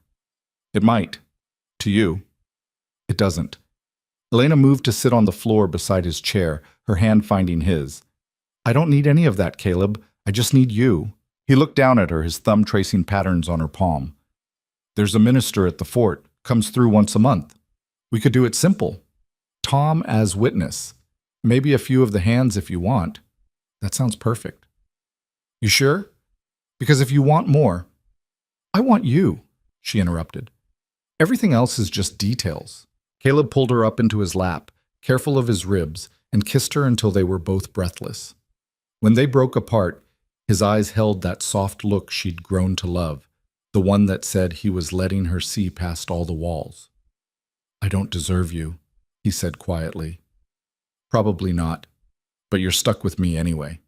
He laughed, and the sound filled something in her chest she hadn't known was empty. The minister was scheduled to visit the fort on the last Sunday in March. They made plans, simple ones, just like they'd discussed. Elena would wear her best dress, the blue one she'd brought from Boston and never had occasion to use. Caleb would wear his only suit, the one he'd worn to funerals and nothing else. Tom would stand witness. They'd say their vows, sign the papers, and that would be that. But as the day approached, Elena found herself wanting something more. Not the big ceremony, not the crowd of strangers, just something that marked this as different, as real, as theirs. She mentioned it to Tom one afternoon while they were checking on the pregnant heifers in the barn. "I want to give him something," she said, "for the wedding, but I don't know what." Tom leaned against a stall door considering. "What does he need?" "That's the problem. He doesn't need anything, or if he does, he won't admit it." "Then what does he want?" Elena thought about that. Caleb wanted the ranch to succeed, wanted the cattle healthy and the fences strong and the work done right, wanted to prove he could build something lasting, but those weren't things she could wrap up and hand him. "I don't know," she admitted. Tom was quiet for a moment, then, "He's got his mother's ring, kept it all these years even after Sarah left. Been meaning to give it to you, I think, but he's nervous about it." "Why would he be nervous?" "Because it meant something to him once. His mother gave it to his father, and they had 50 good years together. Caleb wore it when he married Sarah, and that didn't work out so well." Tom pulled a piece of straw from the hay bale, twirled it between his fingers. "He's afraid it's cursed or something. Silly, but there it is." Elena absorbed this information. "Where is it?" "Top drawer of his dresser. Small wooden box." That evening, after Caleb had gone to sleep, Elena crept into his room. She felt guilty going through his things, but curiosity won out. The box was exactly where Tom said it would be. Small, carved wood, worn smooth with age. Inside, nestled in faded velvet, was a simple gold band. No elaborate setting, no expensive stone, just pure, honest gold that had been worn and loved for generations. She slipped it on her finger. Perfect fit. The next day she rode into town. A journey that took most of the morning but was worth it for what she needed to do. The general store had limited options, but she found what she was looking for. A plain gold band similar to his mother's ring. Simple. Honest. Real. She had the shopkeeper engrave the inside with 3 words, "Against all odds." Because that's when they were. 2 broken people who'd found each other against every reasonable expectation, who'd built something real out of a transaction. who'd chosen each other when neither had been looking for choice. The day before the wedding, Elena woke to find Caleb already up, standing at the window watching the sunrise. His leg was better. He only used the cane now when he was tired, but he still moved carefully, protecting his ribs. "Couldn't sleep?" she asked, coming to stand beside him. "Nervous," he admitted. "About tomorrow?" "About everything." He turned to look at her, and his face was open in the early morning light. "What if I'm not good at this? Being a husband, being happy?" Elena took his hand. "You think I'm good at being a wife? I've never done this either. We'll figure it out together. That's what I'm afraid of, that I'll drag you down, that my damage will hurt you. Caleb." She made him look at her. "We're both damaged, that's the point. We don't have to be perfect, we just have to be honest." He pulled her close, his arms tight around her. They stood like that for a long time, watching the sun turn the snow-covered fields gold and pink, breathing together, being still in a way neither of them was particularly good at. "I got you something," he said finally. "For tomorrow." "You didn't have to do that. I wanted to." He pulled back and reached into his pocket, producing the small wooden box Elena had found days earlier. "It's not much, and I understand if you don't want to wear it, given the history." She opened the box, pretending she hadn't already seen the ring. "It's beautiful. It was my mother's. She gave it to my father when they married, and he wore it for 50 years, never took it off, even when she died." Caleb's voice was rough. "I wore it when I married Sarah. Thought it would bring the same kind of luck. But maybe the luck ran out. Or maybe I just chose wrong." Elena pulled the ring from the box and held it up to the light. It glowed warm and alive, full of history and meaning. "This ring isn't cursed, Caleb. Sarah was the wrong person. That's not the ring's fault." "You sure?" Instead of answering, she slipped the ring onto her finger. It fit perfectly, like it had been made for her hand. "I'm sure." Caleb's eyes went bright. He pulled her into a kiss that tasted like relief and hope, and all the words neither of them knew how to say. When they broke apart, Elena reached into her own pocket and produced the band she'd bought in town. "I got you something too." His hand shook slightly as he took the ring, examining it. Simple gold, well made, honest. Then he saw the inscription inside and his breath caught. "Against all odds," he read aloud, "because that's what we are, what we've always been." He slipped the ring onto his finger, and Elena watched it settle there like it belonged. Like maybe they both belonged, finally, after years of being lost. The wedding day dawned clear and cold. Elena woke alone. Caleb had spent the night in his old room at Tom's insistence that it was bad luck to see the bride before the ceremony. She dressed carefully, the blue dress smoothing over her body in a way that made her feel almost pretty. She'd never been beautiful in the conventional sense. Her features were too strong, her frame too angular, but when she looked in the mirror that morning, she saw something better than pretty. She saw a woman who'd survived, who'd fought, who'd chosen her own path. Tom knocked on her door around 8. "Wagon's ready when you are." The ride to the fort took an hour. Tom drove while Elena sat beside him, her hands folded in her lap to keep them from shaking. She wasn't nervous about marrying Caleb. That felt as right as anything in her life ever had. But she was nervous about what came after, about building a real marriage instead of an arrangement, about whether she'd know how. "You're thinking too loud," Tom observed. "How do you know I'm thinking it all?" "Because you get this line right here." He tapped the space between his eyebrows. Same one Caleb gets when he's worrying about something. Elena tried to smooth her expression. "I'm not worried." "Didn't say worried, said thinking." Tom kept his eyes on the road. "And for what it's worth, I think you two are going to do just fine." "What makes you so sure?"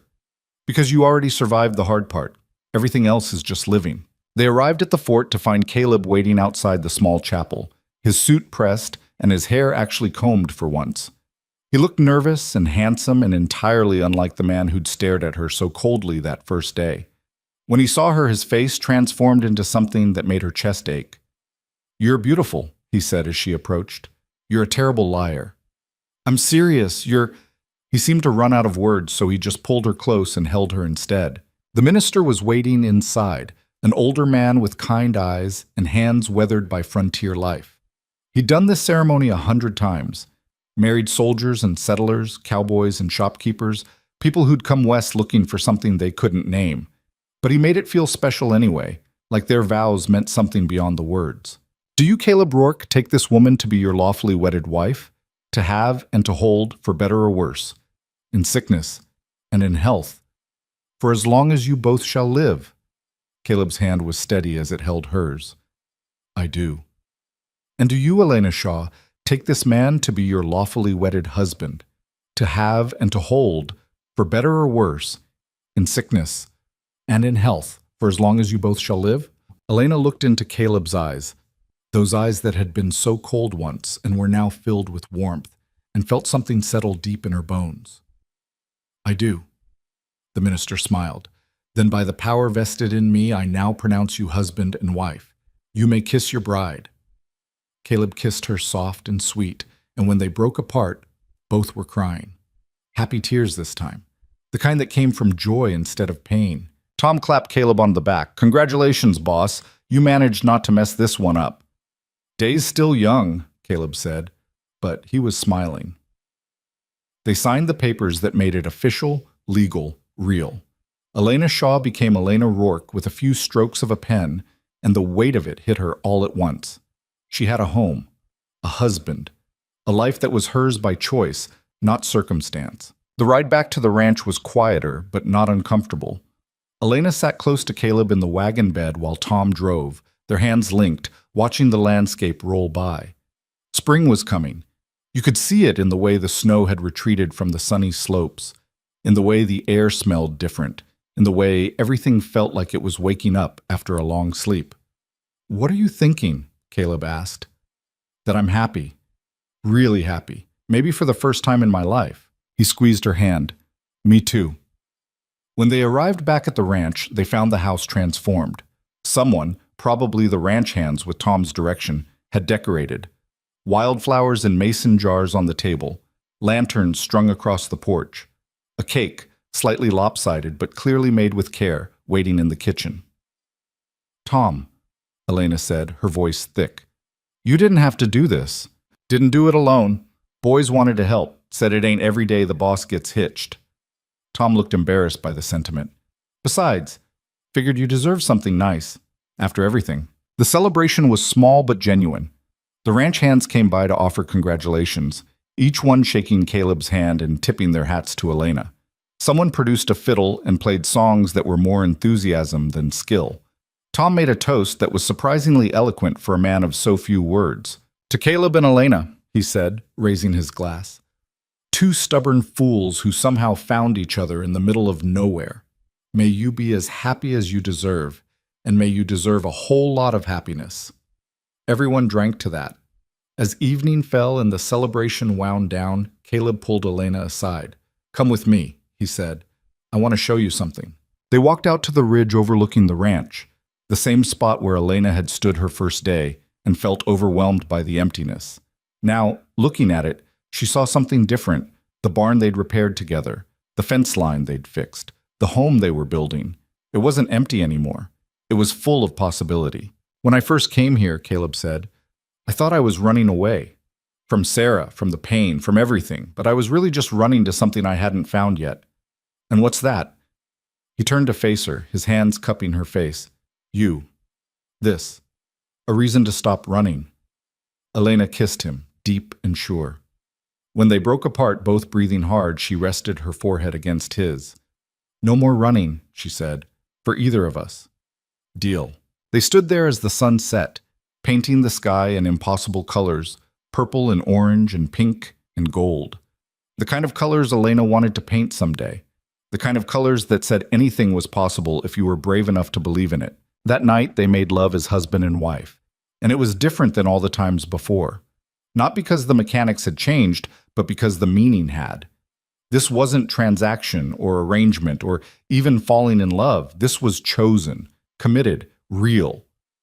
Afterward, lying tangled together, Caleb traced patterns on Elena's shoulder. I keep thinking I'm going to wake up and this will all be gone, he admitted, that you'll be gone. I'm not going anywhere. Promise? Promise. She turned to face him. You're stuck with me now, legally and everything. He smiled, that full, genuine smile that transformed his whole face. Best contract I ever signed. The weeks that followed were different too. Not easier. life on a Montana ranch was never easy, but fuller somehow. Elena threw herself into learning the work, helping with calving season, riding out to check fence lines with Caleb, managing the household accounts. She discovered she liked the physical labor, the way her body grew stronger, the way accomplishing difficult tasks made her feel capable and alive. Caleb taught her to shoot, to ride better, to read the weather and the cattle and the subtle signs that meant trouble was coming. She taught him to relax, to laugh, to let people in even when it scared him. They taught each other how to be married, fumbling through arguments about stupid things, learning to apologize, figuring out the rhythm of sharing space and life and future. Tom watched it all with quiet satisfaction, like he'd known all along how it would turn out. One morning in early April, Elena woke feeling sick. She barely made it to the wash basin before her stomach emptied itself violently. Caleb was beside her immediately, holding her hair back, his hand warm on her spine. "You all right?" he asked when she finally stopped heaving. "I don't know. Maybe I ate something bad." But it happened again the next day. And the day after that. By the fourth morning, when Elena bent over the basin again, Caleb wasn't asking if she was all right. He was asking a different question entirely. "Could you be pregnant?" Elena froze, one hand braced against the wall. She'd been so caught up in everything else, the wedding, the ranch, learning to be a wife, that she hadn't been paying attention to her body's rhythms. But now that he'd said it, she realized her courses were late. More than late. "Maybe," she said quietly. They looked at each other and Elena saw her own complicated feelings reflected in his face. This was supposed to be part of the plan, why she'd come here in the first place. But now that it might be real, now that there might actually be a child growing inside her, everything felt different. "How do you feel about it?" Caleb asked carefully. "Terrified. Excited. Both." Elena sat on the edge of the bed. "It's one thing to agree to have a baby in theory. It's another thing entirely when it's actually happening." Caleb sat beside her, took her hand. "We don't have to figure everything out right now. Let's just take it one day at a time." Over the next weeks, Elena's symptoms confirmed what they'd suspected. Morning sickness that struck at odd hours. Exhaustion that hit her like a physical force. A tenderness in her breast that made her wince when Caleb touched her. And underneath all of it, a strange mixture of fear and wonder at what her body was doing without her conscious input. The doctor from the fort came to confirm it in late April. He examined Elena, asked questions about her symptoms, and then pronounced what they already knew. She was pregnant. About 2 months along, he estimated. The baby would come sometime in late fall. After he left, Elena and Caleb sat at the kitchen table, not quite looking at each other. "A baby," Elena said, testing the words. "We're going to have a baby." "Yeah." Caleb's hand covered hers on the table. "How are you feeling? Really? Scared? What if I'm not good at it, being a mother? What if I'm not good at being a father?" They looked at each other and started laughing, slightly hysterical laughter that came from fear and joy tangled together. "We're a mess," Elena said when she could breathe again. "Always have been." Caleb pulled her into his lap. "But we're a mess together. That counts for something."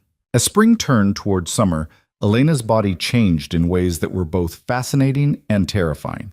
Her stomach began to swell, slowly at first, and then more noticeably. Her clothes stopped fitting.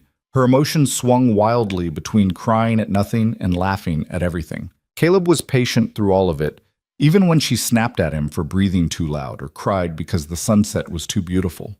He brought her tea when the nausea was bad, rubbed her feet when they swelled, held her when the fear got too big to carry alone.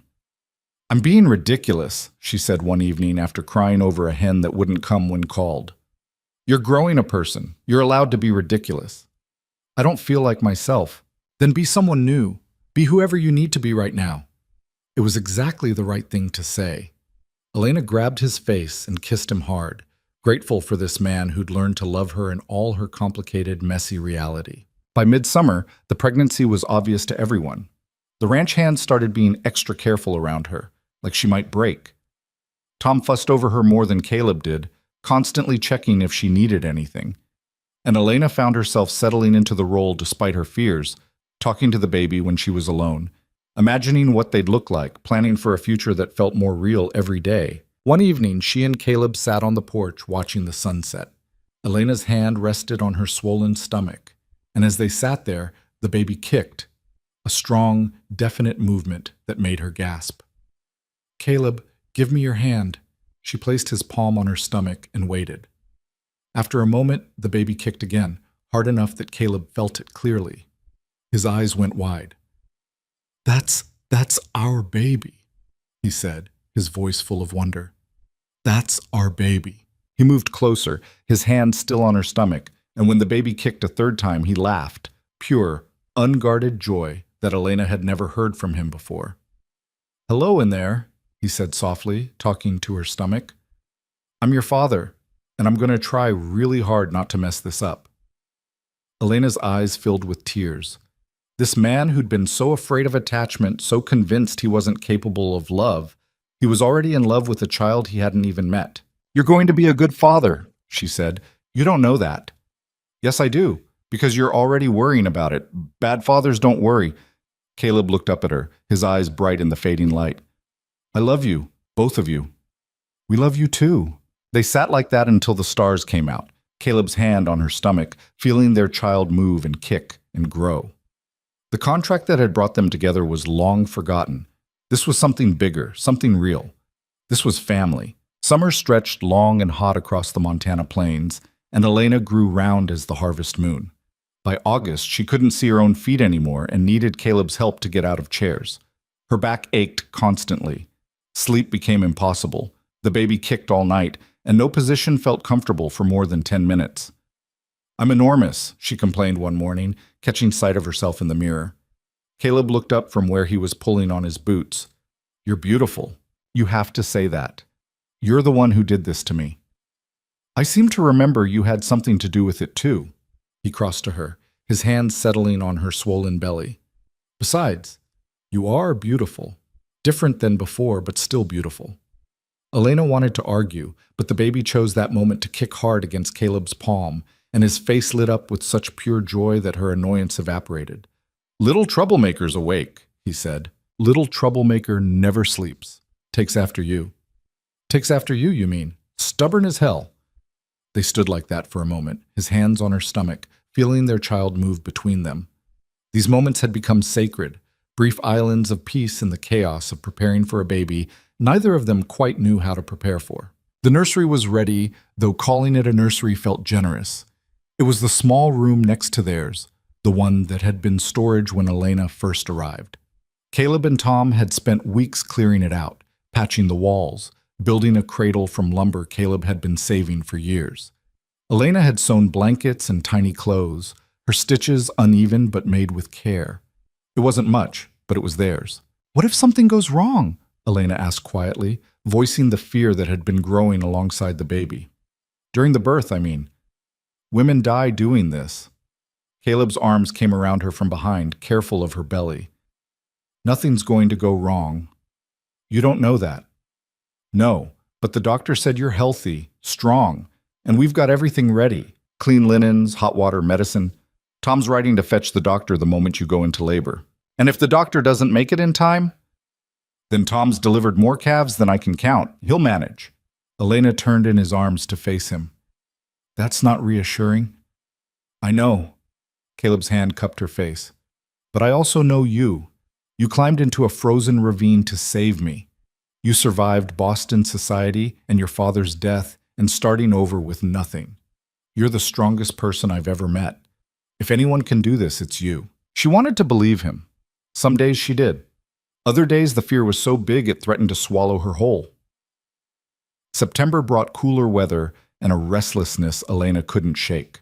She felt like she was waiting for something enormous to happen, which she was, but the not knowing when made her jumpy and irritable. She snapped at Caleb for small things. Cried over spilled milk, actual spilled milk, not the metaphorical kind. Felt like she was crawling out of her own skin. This baby needs to come out, she announced one evening at dinner. Baby comes when baby's ready, Tom said, helping himself to more potatoes. Well, baby needs to hurry up. I'm ready now. Caleb reached over and squeezed her hand. Soon. But soon turned out to be relative. Days crawled by. Elena waddled around the ranch, uncomfortable and enormous, while Caleb hovered like she might explode at any moment. Tom started sleeping in the main house instead of his cabin, just in case. The doctor sent word that he'd keep his schedule clear for the next few weeks. And still, nothing happened. Until the middle of the night on September 23rd, when Elena woke to a pain that felt like her body was tearing in half. She gasped, grabbing for Caleb in the darkness. "Something's happening!" He was awake instantly. "The baby?" "I don't—" Another pain hit, stealing her breath. "Yes, the baby." Caleb was out of bed and moving before she could say more, lighting lamps, pulling on clothes, shouting for Tom. Within minutes, the house was chaos. Tom saddling a horse to fetch the doctor, Caleb boiling water and gathering clean linens, Elena trying to breathe through contractions that came faster and harder than she'd expected. "How far apart are the pains?" Tom asked before he left.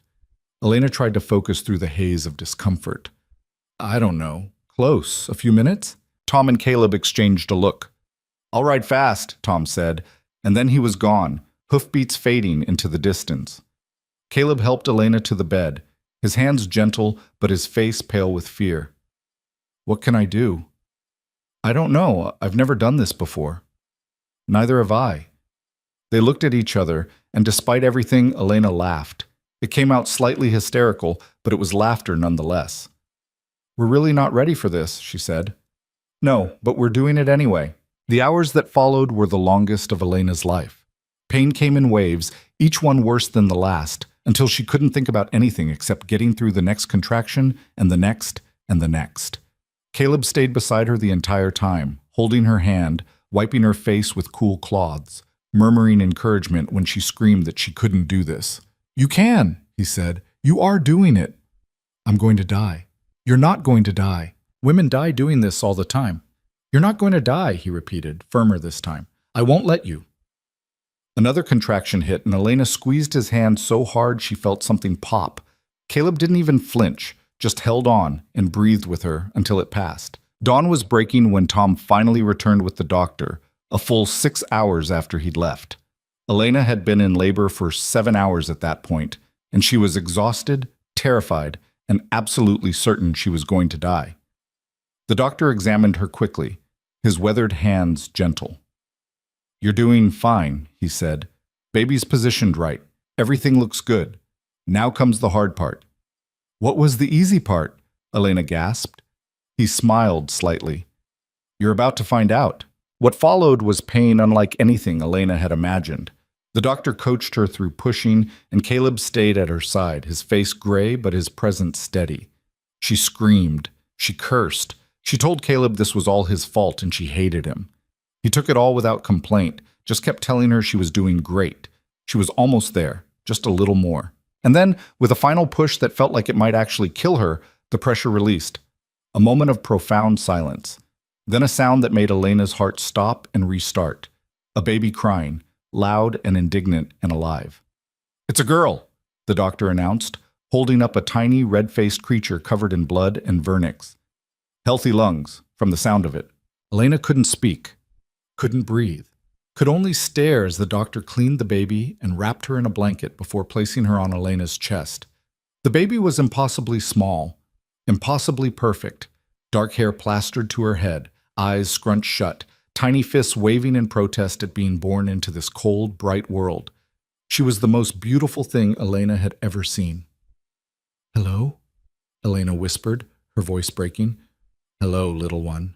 The baby's crying quieted at the sound of her voice, and those tiny eyes opened just a crack. Dark blue, like all newborns, but already alert and aware. Already looking at her mother with what felt like recognition. Caleb was crying.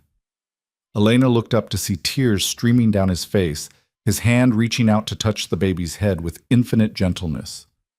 "She's perfect," he said. "She's ours." The doctor finished the necessary work, delivering the afterbirth, checking Elena for tearing, making sure everything was as it should be. Tom hovered in the doorway, his weathered face soft with something that might have been tears. "What are you going to name her?" the doctor asked as he packed up his supplies. Elena and Caleb looked at each other. They discussed names but never settled on one, both too superstitious to choose before the baby arrived safely. "Hope," Elena said suddenly, the word arriving fully formed. "We'll call her Hope." Caleb nodded, his thumb tracing gentle circles on the baby's tiny hand. "Hope Rourke, it fits." Because that's what this child was. Hope made flesh. Proof that broken things could be mended, that two people who'd given up on happiness could find it anyway, that something beautiful could grow in the harshest soil. The doctor left after making sure both mother and baby were stable. Tom brought food that Elena was too exhausted to eat. Caleb refused to leave her side, sitting on the edge of the bed and staring at his daughter like she might disappear if he looked away. "You should sleep," Elena said, though she couldn't stop looking at Hope either. Can't. Too much to look at. Hope yawned, a tiny, perfect yawn that showed pink gums and a miniature tongue. Caleb made a sound that was half laugh, half sob. "I can't believe she's real," he said. "That we made her." "Believe it. She's definitely real, and definitely ours." Elena tried to shift position and winced. Everything hurt. Her body felt like it had been through a war, which it had. But looking at Hope, feeling her warm weight on her chest, made all of it worth it. "I love you," Caleb said quietly. "Both of you. More than I thought it was possible to love anything." "I love you too." Elena reached for his hand. "Thank you." "For what?" "For taking a chance on this. On us. For being brave enough to try again." Caleb leaned down and kissed her, gentle and sweet. "You're the one who was brave. You changed everything." The first weeks with Hope were chaos. She was small but loud, with a set of lungs that could wake the entire ranch. She needed to eat every 2 hours, which meant Elena got no sleep. She cried for reasons no one could determine. She had opinions about everything, how she was held, how her blankets were wrapped, whether the room was too bright or too dark. Elena, exhausted and overwhelmed, found herself crying almost as much as the baby. "I don't know what I'm doing," she said one night after Hope had been screaming for an hour straight. "I've tried feeding her, changing her, rocking her. Nothing works." Caleb took the baby, settling her against his shoulder and pacing the room. "Maybe she just needs to cry." "What kind of mother lets her baby just cry?" "The kind who's been awake for 36 hours straight." He kept walking, his hand gentle on Hope's back. "You're doing fine, Elena. Better than fine. It doesn't feel like it." "That's because you're exhausted. Here." He handed Hope back, now miraculously quiet. "Sleep. I'll take her for a few hours." "You have work." "Work can wait. Sleep." Elena wanted to argue, but her body was already shutting down. She lay back on the bed and was asleep before Caleb even left the room. She woke 4 hours later to find him sitting in the rocking chair they'd moved into the bedroom, Hope asleep on his chest, both of them breathing in sync. The sight made her heart ache with love so fierce it was almost painful. Caleb looked up, saw her watching. "She's a fighter," he said softly. "Just like her mother." Over the following weeks, they found a rhythm. Not an easy rhythm, parenting never was, but something that worked for them. Elena learned to read Hope's different cries, to tell the difference between hungry and tired and just plain angry at the world. Caleb proved surprisingly adept at soothing the baby, his deep voice and steady presence calming her when nothing else would. Tom became an unexpected ally, showing up at odd hours with food or offering to hold Hope so Elena could take a bath. The ranch hands took turns bringing gifts, hand-carved toys, tiny knitted hats, a wooden horse that Hope wouldn't be able to use for years, but that made everyone smile anyway. The ranch itself seemed to change with Hope's arrival. The men worked quieter, moved gentler, as if afraid to disturb the baby. There was a softness to the place that hadn't existed before, a sense that they were all protecting something precious. October brought the first snow, early and heavy. Elena stood at the window one morning, Hope in her arms, watching the flakes fall and transform the landscape. "Look," she murmured to the baby, "your first snow." Hope, now 6 weeks old and significantly less angry at the world, watched the window with wide eyes. She couldn't possibly understand what she was seeing, but she seemed fascinated anyway. Caleb came to stand behind them, his arms circling both his girls. "What do you think? Ready for Montana winter?" "I survived last winter. I can survive this one." "Last winter, you weren't responsible for keeping a tiny human alive." Elena leaned back against him. "Last winter, I didn't have you helping me." They stood like that, the three of them, watching the snow fall and the world transform. A year ago, Elena had arrived at this ranch with nothing but desperation and a willingness to survive. Now she had everything: a home, a husband, a daughter. a life built on honesty and choice instead of obligation. I've been thinking, Caleb said after a while. About what? About expanding, maybe adding more cattle next spring, hiring another hand or two, building a bigger barn. That sounds expensive. It would be, but we could do it. The ranch is doing well, and with the Army contract Tom secured, he trailed off. I'm not saying we have to, but we could, if you wanted. Elena understood what he was really asking. Did she want to stay? Not just for the winter or until Hope was weaned, but permanently, forever. Was she ready to make this place truly hers? I want to, she said. I want to build something here. With you. For her. She felt him relax against her, releasing tension she hadn't realized he was carrying. Yeah? Yeah, this is home now. I'm not going anywhere. Hope made a small sound, her tiny hand grasping at Elena's finger. Such a small gesture, but it felt momentous. 3 people who'd been lost, now found. 3 people who'd been broken, now healing. Not perfect. They'd never be perfect. But real. Honest. Theirs. Winter settled in with its usual fury, but inside the ranch house there was warmth. Hope grew steadily, becoming more alert and interactive with each passing day. She started smiling, real smiles, not just gas, and the first time she smiled at Caleb, he cried again. I'm turning into a sentimental fool, he said, wiping his eyes. You're turning into a father, Elena corrected. There's a difference. Christmas came, their first as a real family. They didn't have much. A small tree Tom cut from the ridge, some simple decorations Elena made from scraps of fabric and paper. But Hope didn't care about any of that.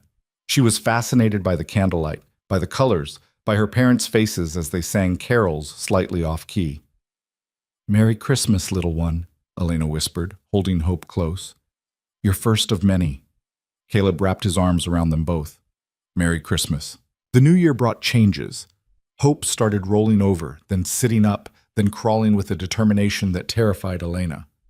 Suddenly, nothing in the house was safe. Caleb spent his evenings following their daughter around, making sure she didn't eat anything dangerous or pull something heavy onto herself. She's going to give us heart attacks, he said one evening after rescuing Hope from trying to climb into the fireplace. She's going to be just like you, stubborn and fearless and completely unwilling to listen to reason. That's your genetics too. I'm choosing to blame you anyway. Hope pulled herself up on Caleb's pant leg, grinning toothlessly at him. He scooped her up and tossed her in the air, making her shriek with laughter. Elena watched them, her heart so full it hurt. This was what love looked like.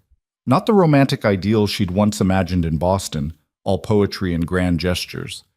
This was real love, messy and exhausting and occasionally frustrating, but solid, dependable, built on a foundation of choosing each other every single day. Spring came late that year, the snow refusing to release its grip until well into April. But when it finally melted, it revealed a world transformed. Green shoots pushing through dead grass, flowers blooming in impossible colors, Hope taking her first steps, wobbling between Caleb and Elena with fierce concentration. Come here, sweetheart, Elena encouraged, her hands outstretched. You can do it. Hope took 1 step, 2, 3, then toppled into Elena's arms, giggling with delight at her own accomplishment. That's my girl, Caleb said, pride evident in every word. Nothing stops you. By summer, Hope was walking everywhere, talking in a language only she understood, and getting into absolutely everything.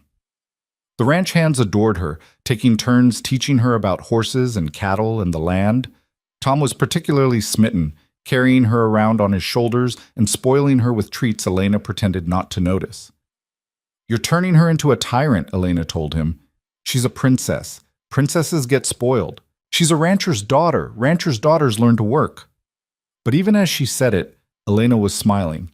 Hope would learn to work. Both she and Caleb would make sure of that.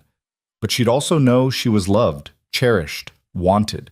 Everything Elena had wanted as a child and hadn't fully received until she'd found Caleb. One evening in late June, Elena and Caleb sat on the porch watching the sunset while Hope played at their feet with a collection of smooth stones she'd found by the creek. The sky was doing impossible things with color, purple and orange and pink all bleeding together, and Elena felt peace settle over her like a blanket. I've been thinking about painting again, she said. Caleb looked over at her. Yeah? Yeah, those colors. She gestured at the sky. I want to try to capture them. Probably can't, but I want to try. You should. I'll build you a studio. Nothing fancy, but somewhere you can work. You don't have to do that. I want to. He reached for her hand. I want you to have everything you want, Elena. Even the impractical things, especially those. She leaned her head on his shoulder. I already have everything I want. Greedy, you can have more. Hope abandoned her stones and climbed into Caleb's lap, demanding his attention.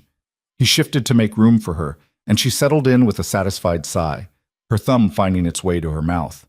She's getting so big, Elena said, watching their daughter's eyes droop with approaching sleep. Too fast. Some days I wish I could freeze time. Keep her just like this. She'd hate that. She's always trying to grow up faster. Wonder where she gets that from. They sat together as the sun finished setting and the stars came out. Hope fell asleep in Caleb's arms, her breathing deep and even. The ranch settled into its nightly rhythm, horses in the barn, cattle in the fields, the land itself seeming to exhale after the work of the day. Sometimes I can't believe this is real, Elena said quietly, that I get to have this. You, her, all of it. I know the feeling. I spent 3 years convinced I'd used up all my chances at happiness. Then you showed up and proved me wrong. I didn't show up. You advertised for me. Best decision I ever made, even if it terrified me at the time.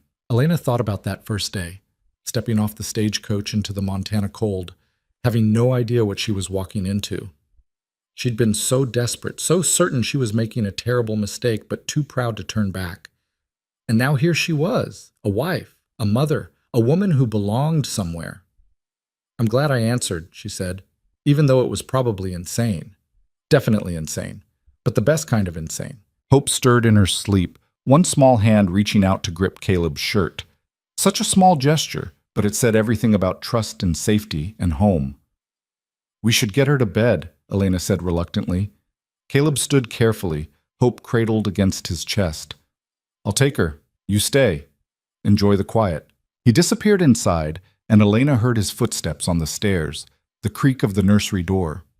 She sat alone on the porch, listening to the night sounds, crickets and distant coyotes and wind through the grass, the same sounds that had seemed so foreign and frightening a year and a half ago now felt like home. Caleb returned and settled beside her, his arm around her shoulders. They sat in comfortable silence, watching the stars wheel overhead, feeling the Montana night wrap around them. You know what I think? Caleb said eventually. What? I think sometimes the best things in life are the ones we never planned for.